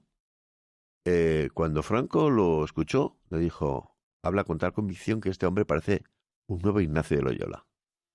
Bueno, después se utilizó la creación de esa organización, pero la descafinaron hasta tal punto que no se parecía nada a lo que él quería hacer. Pero él y los tres que habían asistido a esa entrevista dijeron, nuestro lugar está en Rusia. Y se fue a Rusia. ¿Por qué te llamo la atención sobre Enrique Sotomayor? Era un cerebro. Hizo la carrera de Derecho en 3 años. Estaba perfectamente situado políticamente. En ese momento, cuando sale para Rusia, era el director del periódico de Falange en Andalucía. Fe se llama el periódico. Y lo deja todo. Y se va como soldado. El general, el comandante en jefe, Muñoz Grandes, que había sido secretario general de Falange periódico tradicionalista, lo conocía. Dice, no, Enrique, tú conmigo al Estado Mayor. No, mi general, ir al frente. Y muere. Muere además en combate, en una acción para recuperar el cadáver de un camarada. ¿De acuerdo? Pero ha luchado con tal heroísmo que obtiene una condecoración preciosísima. En España, por orden de importancia, está la Laurea de San Fernando y después la Medalla Militar Individual. En la División Azul se dan 50 medallas militares individuales. Él obtiene una de ellas. O sea, era un gigantesco ideólogo, un tío con un carisma excepcional. Yo he leído testimonios sobre él de docenas de divisionarios y todos impresionados con su carisma. Y sin embargo, en primera línea y para morir como un soldado. Entonces, este señor, por ejemplo, a mí me parece admirable, pero no lo he conocido. O sea, es una admiración que tienes por lo que has leído de él y sobre él. Ahora, gente a la que sí que he conocido y he tratado de alguna manera y tiene una dimensión muy distinta. Mira, Tomás Salvador Espeso, un señor de un pueblecito de Palencia. Este buen hombre es hijo de un guardia civil. La guerra civil estalla de tal manera que él está en Madrid con parte de la familia y su padre y su hermano, que son guardias civiles ya, quedan en la zona nacional. Durante la guerra él lo pasa absolutamente fatal porque le persiguen a la familia por sus circunstancias ideológico-políticas. Y al acabar la guerra, pues le toca hacer el servicio militar, se alista y se va a Rusia. Bueno, hay una palabra catalana que a mí me encanta, lletra freit, herido por las letras. Es un tío que tiene una vocación de escritor brutal. Es increíble, publicó 50 libros o más, de todo tipo de géneros. No te voy a contar la cantidad de artículos, ¿no? Entonces, escribió un libro, que es el que yo le recomiendo a todo el mundo, se llama División 250. No habla para nada de él. Bueno, hay una pequeña nota al principio, dice, tal, dice, hombre, en todas partes tiene que haber una compañía de mano de obra. Lo digo porque él estaba en una unidad tan poco épica como una compañía de mano de obra dedicada a cargar y descargar camiones. Y sin embargo, hace un retrato global de la División Azul. Es una especie de novela coral. Hay decenas de personajes. Extraordinariamente humana, extremadamente fiable históricamente, porque él fue durante muchos años el alma de la hermandad de la División Azul de Cataluña. En Cataluña, Barcelona, era el motor económico de España, eso de alguna manera. Confluyeron divisionarios de todas partes de España y él conoció a centenares de ellos. Fue recuperando testimonios de uno, de otro, y escribe esta novela fabulosa que se lee con muchísima facilidad y sin que haya perdido ni un ápice de frescura. Entonces, es otro tipo totalmente de persona. Fíjate qué distinto a este Sotomayor que te he citado antes, ¿no? Un sencillísimo soldado de bajo perfil ideológico que no ha hecho ninguna hazaña tal, pero te describe esta campaña, ese heroísmo, esa ilusión, ese trato humano también, ¿no? Con una eficacia narrativa tremenda. Entonces, hay en el División Azul todo tipo de hombres. Eso es evidente, ¿no? Y así como los comandantes en jefe, general, estatal, bueno, pues eso los conocemos.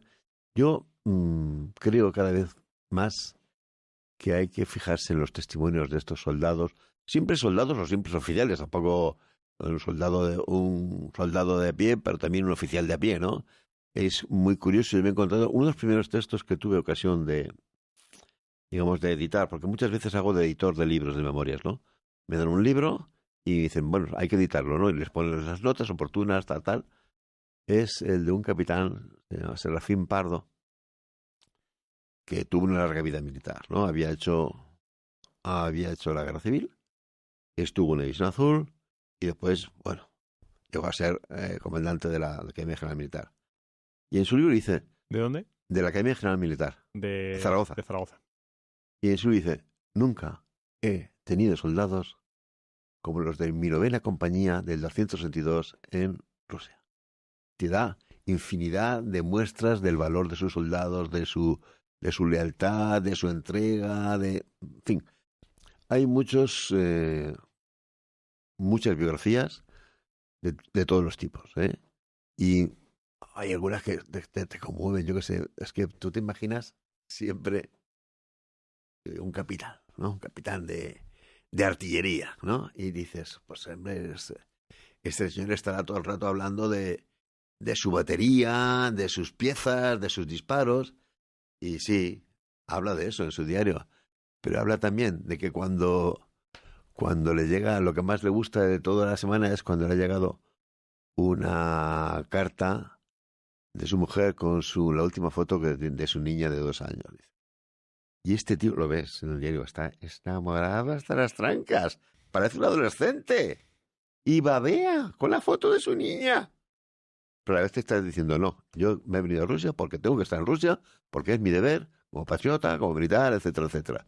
Es muy, muy emocionante ver este tipo de testimonios. Así que realmente me estoy haciendo un adicto a los testimonios personales. Joder, tú que has leído un montón de testimonios personales de soldados, que de la División Azul y seguramente otras guerras por ver cuestiones que son paralelas, cuando vienen mal dadas en una situación de guerra, que suele ser muchas veces, ¿a qué tiene que apelar una persona? Es complicado porque es que, vuelvo a decirte, no hay un modelo único de, de, de divisionario, ¿no? Normalmente lo que se apela es a la camaradería. Es un hecho que la vida militar fomenta ese valor. No por nada, sino porque lo pasas tan extraordinariamente mal en casi todas las ocasiones que te das cuenta que al final el único que te va a echar una mano es tu camarada, ¿no? Entonces, hay muchos que hablan del momento de eso, de la camaradería, ¿no? Y te ves gente que te dice, por ejemplo, un oficial, recuerdo ahora, un oficial muy joven, además, casi más joven que algunos de sus soldados, que va registrando en su diario las bajas. Tengo este chaval que era de tal sitio, te da todos los detalles. Era buenísimo este chaval, no sé quién era cuánto. Doy después, este otro. Y dice al final, mira, he decidido que un poco los privilegios que tengo como oficial, ¿no? Pero uno de ellos es que puedo decir, hey, me voy al puesto de mando del batallón y me tomo unas copas con el comandante, me tomo unos coñacs ahí. He decidido que no vuelvo a salir de mi posición mientras estén mis hombres en línea. Porque siento que tengo una obligación moral con ellos, ¿no? Entonces, no es camaradería solamente de entre soldados, sino también de oficiales con sus soldados, de soldados con sus oficiales, etcétera, etcétera. Es una cuestión que en la fuerza, en el ejército, es un valor muy importante la camaradería. Tú me has dicho que no hiciste servicio militar, pero igual tienes amigos que sí que lo hicieron, o familiares que lo hicieron, ¿verdad? Y decían, no, la mili un peñazo, pero los amigos que tenías allí, los camaradas. Es una cuestión que es casi inherente a la vida militar. La camaradería es un factor fundamental, ¿eh? Saber que no puedes traicionar al que está a tu lado porque está a tu lado. Yo creo, en la guerra siempre lo he pensado, ¿eh? Pero el momento justo de entrar en batalla, cuando te vienen los rusos o cuando te vienen los alemanes o cuando te vienen los españoles, los que vengan de frente, el momento antes de entrar en la fricción, ahí ¿cuál es la gasolina? Esto lo cuentan muchos de ellos, esta situación, ¿eh? Porque les han dicho, vamos a atacar tal día. Y cogen el diario y se ponen a contar. Claro, habrá testimonios, cientos de ellos, de decir, sí, me cago o tengo ganas o... Sí. Lo normal es que te digan que están cagados. Eso sería lo normal, ¿no? Es normal, ¿eh? Algunos que intentan racionalizarlo dicen, bueno, si tal, no. Pero lo normal es que reconozcan que tienen miedo. Ten en cuenta que estos testimonios, uno de los factores que los hacen tan valiosos, es que no están escritos para publicarse. No son novelas, no son... Y eso le da verosimilitud, desde luego. Claro, entonces a él no le cuenta contar que estoy de tal y estoy pensando que a lo mejor es la última vez que veo que leo una carta de mi madre, porque mañana, Dios, entonces ese es el factor fundamental, lo que refleja fundamentalmente el miedo. Pero también está un hecho evidente y es que nunca se dio un motín. Es decir, que den una orden y no se cumpla. ¿Mm? Esta es otra de las innumerables pruebas de que todas esas leyendas, de que iban forzados, etcétera, son falsas. Cuando tú tienes una unidad que tiene esos parámetros, te encuentras con que los soldados les das una orden que no quieren hacer y se amotinan. Entre otras cosas porque un soldado tiene algo fundamental, que es un arma. ¿Mm? Mao decía en la frase aquella de que el poder sale de la boca de los fusiles. Pues es eso. Si el soldado tú le dices algo que no quiere hacer totalmente, se amotina. O deserta en masa. O huye en masa. Entonces, tú te analizas la historia de Isla Azul y te encuentras con que no hay deserciones en masa, hay un cierto número de desertores individuales, no hay huidas en masa y no hay nunca un motín. ¿De acuerdo? Entonces, ¿qué es lo que nos hace avanzar? Sus convicciones. Estamos lo de siempre. Ellos, El antídoto para el miedo es su convicción. sus convicciones. Sí, sí, sí. Hay algunos que han narrado con extraordinaria crudeza el momento del combate. El momento del combate, que en realidad en lo que es la guerra es una acción bastante extraña. Se produce muy pocas veces eso de tener que salir a combatir. Sí, no sé quién lo decía, que la guerra es principalmente aburrida. Aburrida, muy aburrida. Rutina sin fin, aburrimientos, esperar, y todo con una música de fondo de sargentos gritando, de cosas así. Horroroso. El momento del combate es tremendo. Literalmente te transforma en un ser distinto. Es así, ¿no? Es así, es así. Eso te lo puedo contar si tienes amigos militares que hayan participado en operaciones en la zona de guerra o en maniobras con fuego real. Tú, creo que le llaman efecto túnel. Tú no ves más que adelante y sabes que cualquier cosa que esté a tu lado es un peligro para ti. Y disparas a todo lo que se mueve. Y si ves uno que está ahí retorciéndose, ¡ay, ay, ay! Y dices, y sí, ya. Y yo voy a pasar y te voy a dejar la espalda. ¡Bum! Le pegas 2 tiros porque no sabes qué va a hacer, ¿no? La guerra, el momento del combate es ese. Seguramente que has visto Salvar al Soldado Ryan, Sí. ¿verdad? Hay un momento en que unos soldados alemanes levantan los brazos y se rinden. ¿Recuerdas la escena? ¿Qué hacen los...? ¡Pum, pum! Ya está. Eso es así. La guerra en ese momento es tremendo. Pero, igual que te narran... estoy hablando, por ejemplo, un libro muy concreto, José María Sánchez Diana, que también es uno de los que tuve la privilegio de conocer. Te narra exactamente eso. La terrible dureza del combate. Él se da cuenta de que él no es esa persona, que ha sido transformado por ese combate. Pero llega un momento en que se para y reflexiona y te dice que hay que hacerlo porque hay que hacerlo.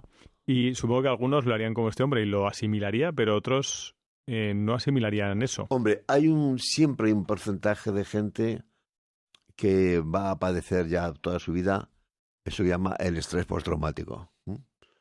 Pero de los que yo he conocido son muy pocos. No ya por esta circunstancia, digamos, directa del combate, sino por la vieja general militar. Mira, te voy a poner un ejemplo. Me decías que tu apellido era Ferrer.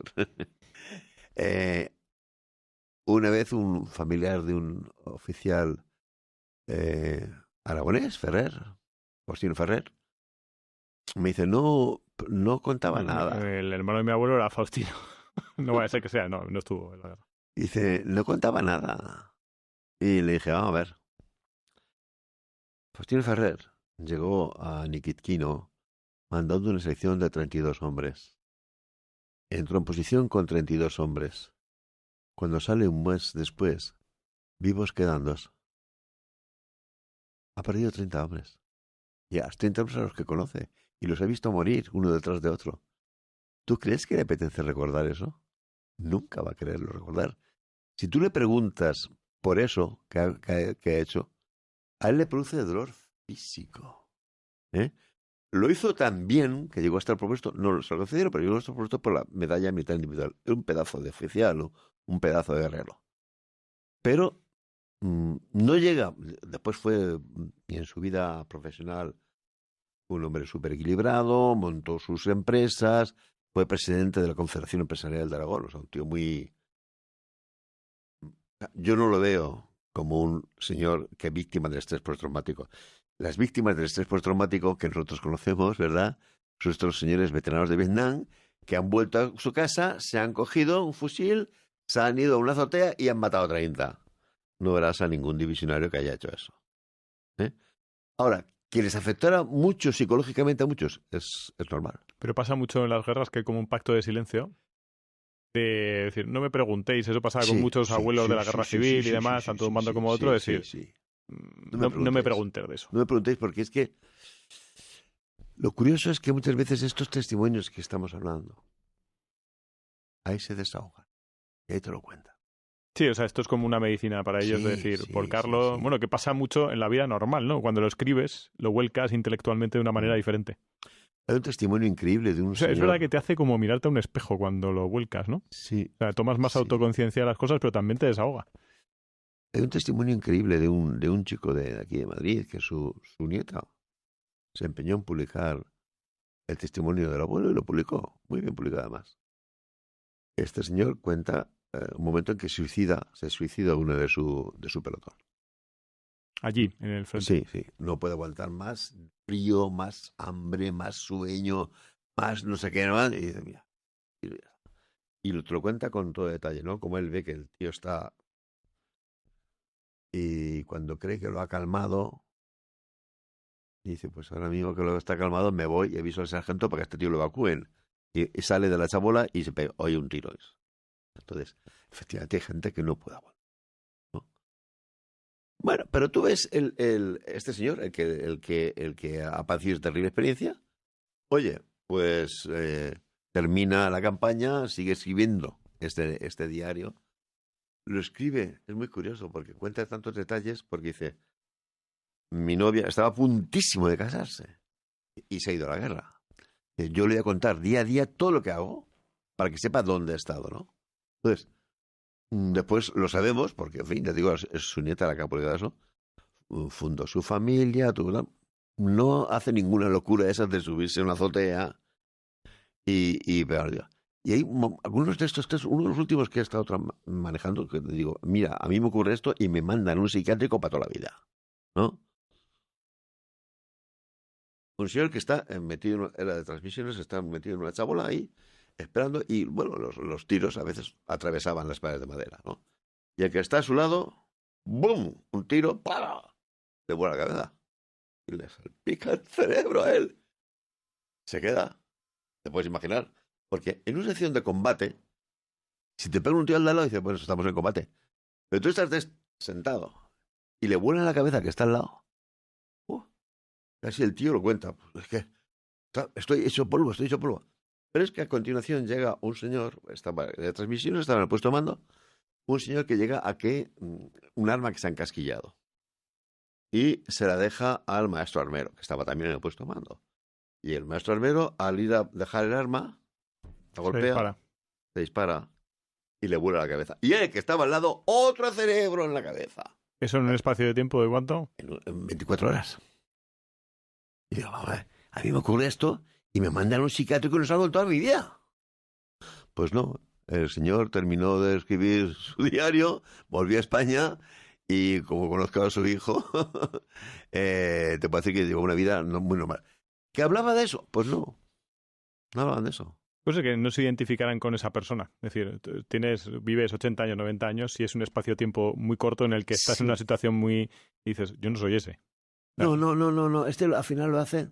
Es muy curioso, porque rememorarlo de una manera constante, sobre todo cuando tú eres un panoli de esos así, con la cabeza llena de pájaros, y te diriges a un veterano y dices, ¿a cuántos han matado?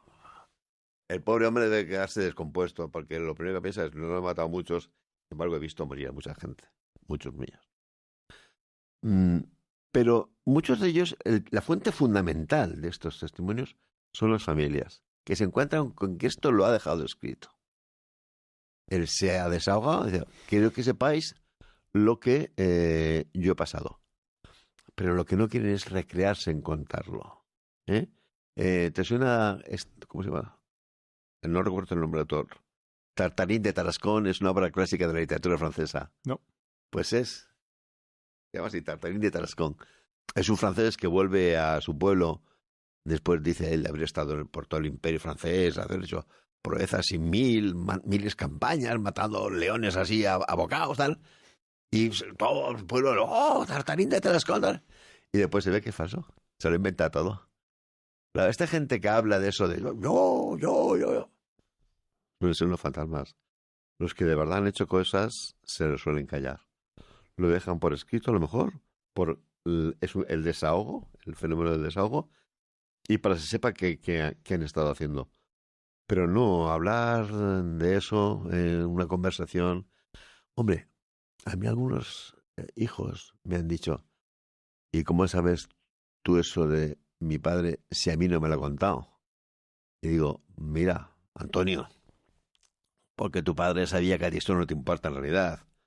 A mí me lo ha contado porque soy historiador y sabe que le estoy siguiendo.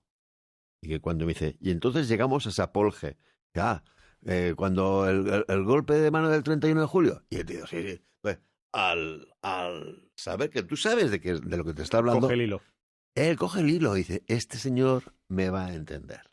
¿Con qué disfrutas más? ¿Con la lectura o con la conversación? Con los personajes, me refiero, con los protagonistas de las historias. Al final, más con la conversación. Porque perdón, con la lectura. Porque en la conversación siempre es muy raro que estés, digamos, tú a solas con él, ¿no? Y siempre interfiere la gente y no sé qué, no sé cuánto, todo para una caña, ¿no? Es más íntimo lo de la lectura. Yo disfruto más con la lectura. ¿Cuáles son las grandes competencias que tiene que tener un historiador?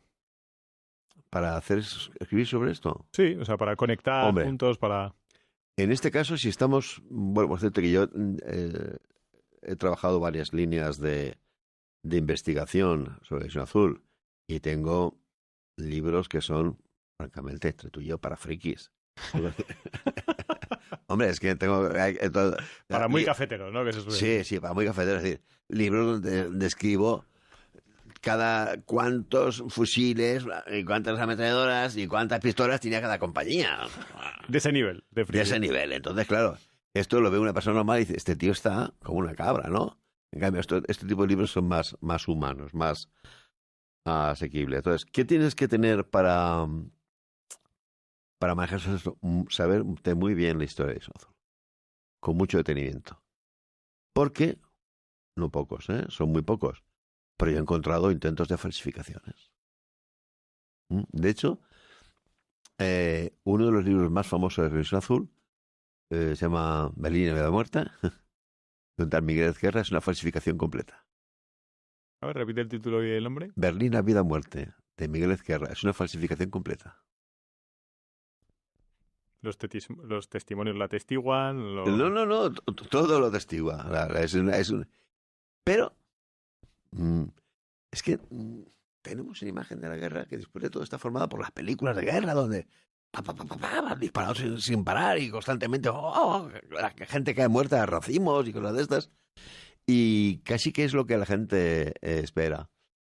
Hay un autor de novelas de guerra, igual te suena, es Sven Hassel. ¿Te suena? Bueno, tú abrías las páginas de los libros de Sven Hassel y la sangre te salpicaba. Y el olor a pólvora impregnaba todo. Y después tú ves la historia real. Dice, pero Dios, si este señor lleva 10 meses en el frente y es la primera vez que cuenta que ha pegado un tiro. Sí, es que es eso. La guerra es eso. Mire, es muy curioso. Hay una condecoración que era valiosísima. Los que la tenían se la ponían aquí. Se llama Distintivo de Asalto de Infantería. Muy bonita, además. El diseño, por cierto. ¿Sabes por participar en combates durante cuántos días te la daban? Por 3 días. Por haber estado 3 días en combate. Bueno, pues es una minoría de los que la tienes.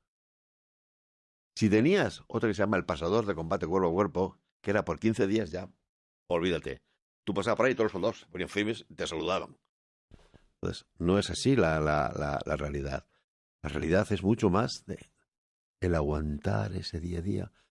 Más psicológico, ¿no? De aguantar la espera, del frío, de... Mira, en este, como son testimonios, que ellos cuentan en este último libro, por ejemplo, cuento, en base a sus escritos, cómo era su día a día. Cuando la gente ve en qué condiciones vivían, comían y dormían, luego te dicen, yo no habría aguantado ni 3 días. Es que era terriblemente duro. No ya lo de entrar en combate. Muchas veces te lo dicen los soldados, los testimonios, estamos deseando operar. Le llaman a participar en ataques, le llaman operar. Porque lo habitual es esa monotonía enervante, ¿verdad? Pero una monotonía enervante trufada por todo eso, por el hambre, el frío, el sueño, la carencia de noticias de la familia, todo ese tipo de historias, ¿no?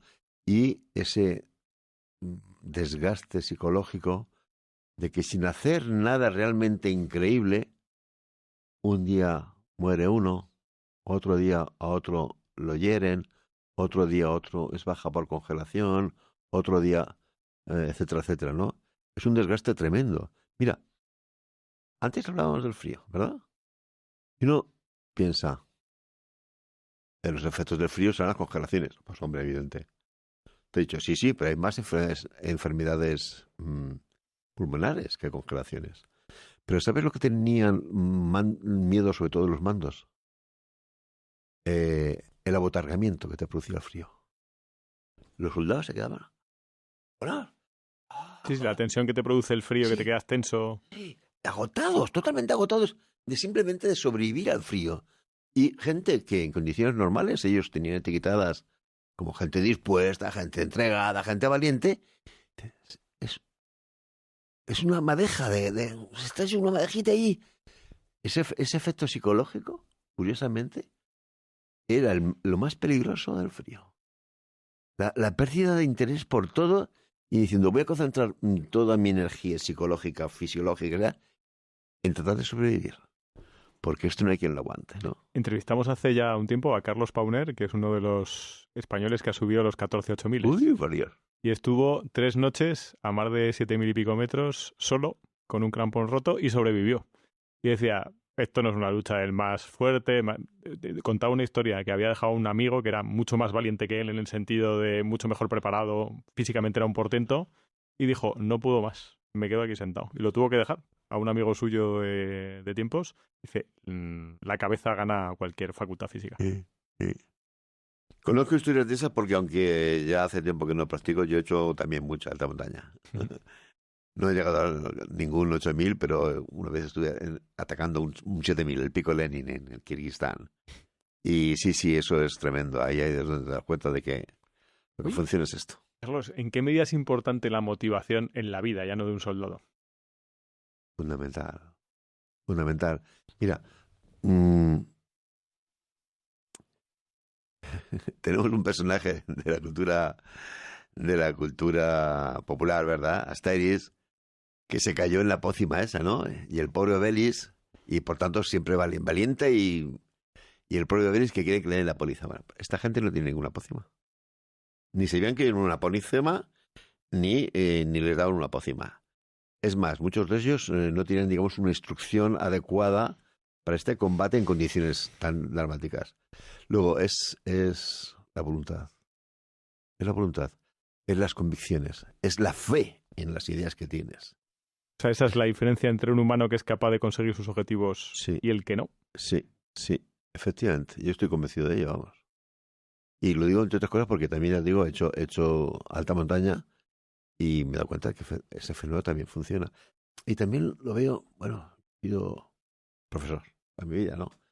Y ves cómo la voluntad es la principal cualidad que esperabas de un alumno. Cualquiera de ellos podía conseguir los objetivos académicos si tenía voluntad. Había gente que... La voluntad. Pero la voluntad, el motor el combustible de esa voluntad tiene que ser las convicciones. Porque si no tienes unas convicciones que te lleven a querer hacer eso, pues no, la voluntad no es una cualidad innata que sea para todo, ¿no? Si tú eres alpinista, tienes esa voluntad, esa pasión por la altura y por escalar y por las cimas, pero aquí estamos hablando de gente que se va a 4000 kilómetros a hacer la guerra, sin esperar que al terminar le vayan a dar una finca en Ucrania ni nada así, ¿no? Si lo único que sueñan es con volver a su tierra y abrazar a su mujer o a su madre. Uy, las madres. Es increíble la pasión con la que hablan de las madres. Se habla mucho de las madres en los testimonios, ¿no? Mucho. Mucho porque una madre española de los años 40 era una institución. Hoy hay una especie de compadreo, ¿no? Las madres en los años 40 eran las diosas del hogar, ¿no? Y a veces te ríes mucho cuando te ves a oficiales de esos que están mandando 200 soldados y escribiéndole mentiras a su madre para que su madre no le riña. ¡Vuélvete! Es muy emocionante. ¿Te ha tocado utilizar la voluntad a ti en tu vida? ¿Cuáles han sido los momentos en que la voluntad ha tenido que ser la gasolina? Hombre, no sé. Por ejemplo, ya digo, hubo un momento en que dejé la alta montaña porque tuve un accidente. Pero mientras hacía alta montaña, si dices, ¿por qué estoy yo aquí si podía estar tan ricamente en la playa de San Juan, en Alicante? Luego, y después como uno no tiene muchos adornos intelectuales, si he hecho mi carrera profesional o escribo esos libros es porque tengo voluntad al respecto, ¿no? También hay muchas más cosas que hacer en la vida aparte de escribir libros, pero yo tengo esa pasión. ¿Y cuando han venido mal dadas, qué has utilizado? Pues yo creo que sigue siendo la voluntad. Ahora se utiliza mucho, se habla de la resiliencia, ¿no? O algo así, ¿no? Pero es que ese concepto para mí aún sigue siendo un poco, no sé, no lo capto del todo. Sí, la voluntad de seguir adelante. Tener unas ideas al respecto de lo que quieres hacer, ¿no? A mí en concreto me apasiona la historia, conocer la historia, y me apasiona contar historias. Eso es una cuestión increíble, ¿no? Mientras yo trabajaba, era famoso entre mis alumnos, el profesaurio. ¿Profesaurio? Sí, porque yo era del Pleistoceno. Nunca nadie me vio enchufar nada, ni un proyector de diapositivas. ¿Qué te digo yo? Conectarse. Un PowerPoint. Por Dios, ¿qué me dices? Nada, para nada. O sea, tú eras de los que echaban las llaves encima de la mesa y empezaba a contar una historia. Exactamente, esa era. Y después los niños tenían que saber, profe, que hace un cuarto de hora que ha tocado, que te vayas. Pues yo... Entonces, ahora me divierte mucho cosas como el programa este que tenemos hoy, porque lo que yo me ocurrió con la jubilación es que yo sentí una especie de mutilación. Digo, ya no voy a contar historias. ¿De verdad? Entonces, o las escribo o las hablo, pero porque es lo que me gusta. Oye, entrevistando a historiadores en estos años, al final te das cuenta que cuando la historia la cuenta el poder o el de enfrente del poder, no hay una historia de verdad. Pero sin embargo, cuando la cuentan los protagonistas de abajo, los testimonios, las cosas, empiezas a entender otra historia totalmente diferente. Digamos que me da la sensación que la labor de un historiador es saber desmadejar, digamos, ese ovillo, decir, aquí hay mensajes interesados, aquí está un interés concreto para ganar una relevancia, pero lo que está por debajo, la verdad, es otra, y es muy interesante conectarla. Yo creo que es un lujo, tiene que ser... Vamos, me entiendo como un orfebre haciendo una filigrana, decir, voy a hacer esta conexión con esto, ¿qué tal? Hostia, un texto, una historia. Hay que tener además una cierta pasión por escapar de las versiones oficiales, institucionales. A mí eso me ha ocurrido siempre. Lástima que fue hace tanto tiempo que no era la época en la que íbamos por ahí con un teléfono móvil y hacías una foto de cualquier cosa, ¿no? Pero una de las cosas que yo tengo grabadas, y ya digo, la lástima es que no lo puedo, digamos, mostrar. Era un día que había una semana de actividades culturales en el instituto donde yo estaba, y alguien tuvo la idea de poner un cartel, un rollo de esos de papel de envolver, pegado en la pared, y le decía, pone el personaje que más te interesa o que más te ha gustado, ¿no? Y los alumnos escribían ahí, Messi. Maradona, yo qué sé, Michael Jackson. Y me dice un compañero, mira, Carlos, esto. Y me quedé de piedra porque venía el profesor Caballero. Dice, porque nos cuenta la historia siempre al revés. Me encantó. Tiene que haberlo recortado bien marcado porque me hizo muchísima ilusión de que la gente se diera cuenta de que efectivamente me gusta llegar a mis propias conclusiones en historia. No es decir, porque lo diga tal libro, porque lo diga tal fuente. No, no, yo tengo que tratar de investigarlo, ¿no? Y aquella frase me hizo muchísima ilusión. Mira, me quedo con 3 ideas que tienen que ver con el arte de la guerra, que Sí. al final lo podemos decir de una persona. Ujú, Es decir, porque al final en la vida se la cometemos con una guerra que tiene sus diferencias, ujú, pero sí que la voluntad de vencer es importante, la libertad de acción es importante y la capacidad de ejecutar es importante, ujú. pero en la vida. Sí, sí, sí, Me lo sí, sí, quedo sí. para que... Eso pide mármol, ¿eh? Estas frases piden mármol. Sí que es cincelable la Es frase, sí, cincelable, sí. ¿verdad? Sí, sí. Yo no sé eso cuando yo hice el servicio militar por aquello que se llamaba milicias, ¿no? Sí. De sargento. Y por tanto mi contacto con las academias militares es minúsculo, unos meses que estábamos allí. Pero vamos, esto era de las cosas que te lo exponían en la doctrina, ¿no? Principios del arte de la guerra, voluntad de vencer, ¿verdad? Igual que te contaban también otra frase, que decían, pero bueno, tácticamente lo que tienes siempre presente es el siguiente principio fundamental, es este: el enemigo no es tonto. Esta es más práctica. Esto es más Es práctica, más ¿no? Dice, no os engañéis déjate de nunca. hostias que el enemigo no es lelo. Entonces, ese parece ser otro de los grandes principios del arte de la guerra. El enemigo no es tonto. No, no, está bien. Y el otro que es tú cobras un salario y el de enfrente está Sí, empeñado pertrechado en que no lo en cobres. que no lo cobres. Sí, sí, sí, sí. Aquí siempre pedimos un consejo al entrevistado para que se lo dé al siguiente entrevistado. Y entrevistamos a José Luis Rodríguez, que es un taxista de Madrid, y le pedimos un consejo para ti que no sabía quién eras. Y me dijo, pues mira, yo el consejo que puedo dar es lo que he aprendido 14 años en un taxi en Madrid. Que al final escuchar a la gente me ha hecho mejor, me ha hecho ser más empático y me ha quitado egoísmo, porque me he visto, pues nos contaba, dice, he llevado a gente que va a tanatorios a ver a su hija recién fallecida. He visto de todo también, de todo tipo de historias, de gente borracha, de gente con drogas, de gente con no sé qué, pero siempre he visto que no estoy tan mal. Que al final tengo que dar gracias por ciertas cosas. Este es el consejo que te da, no sé si te viene bien o mal. Sí, sí, sí, sí. Además, me parece muy, muy útil y de alguna manera lo practico. ¿Has estado en Puy de Fou?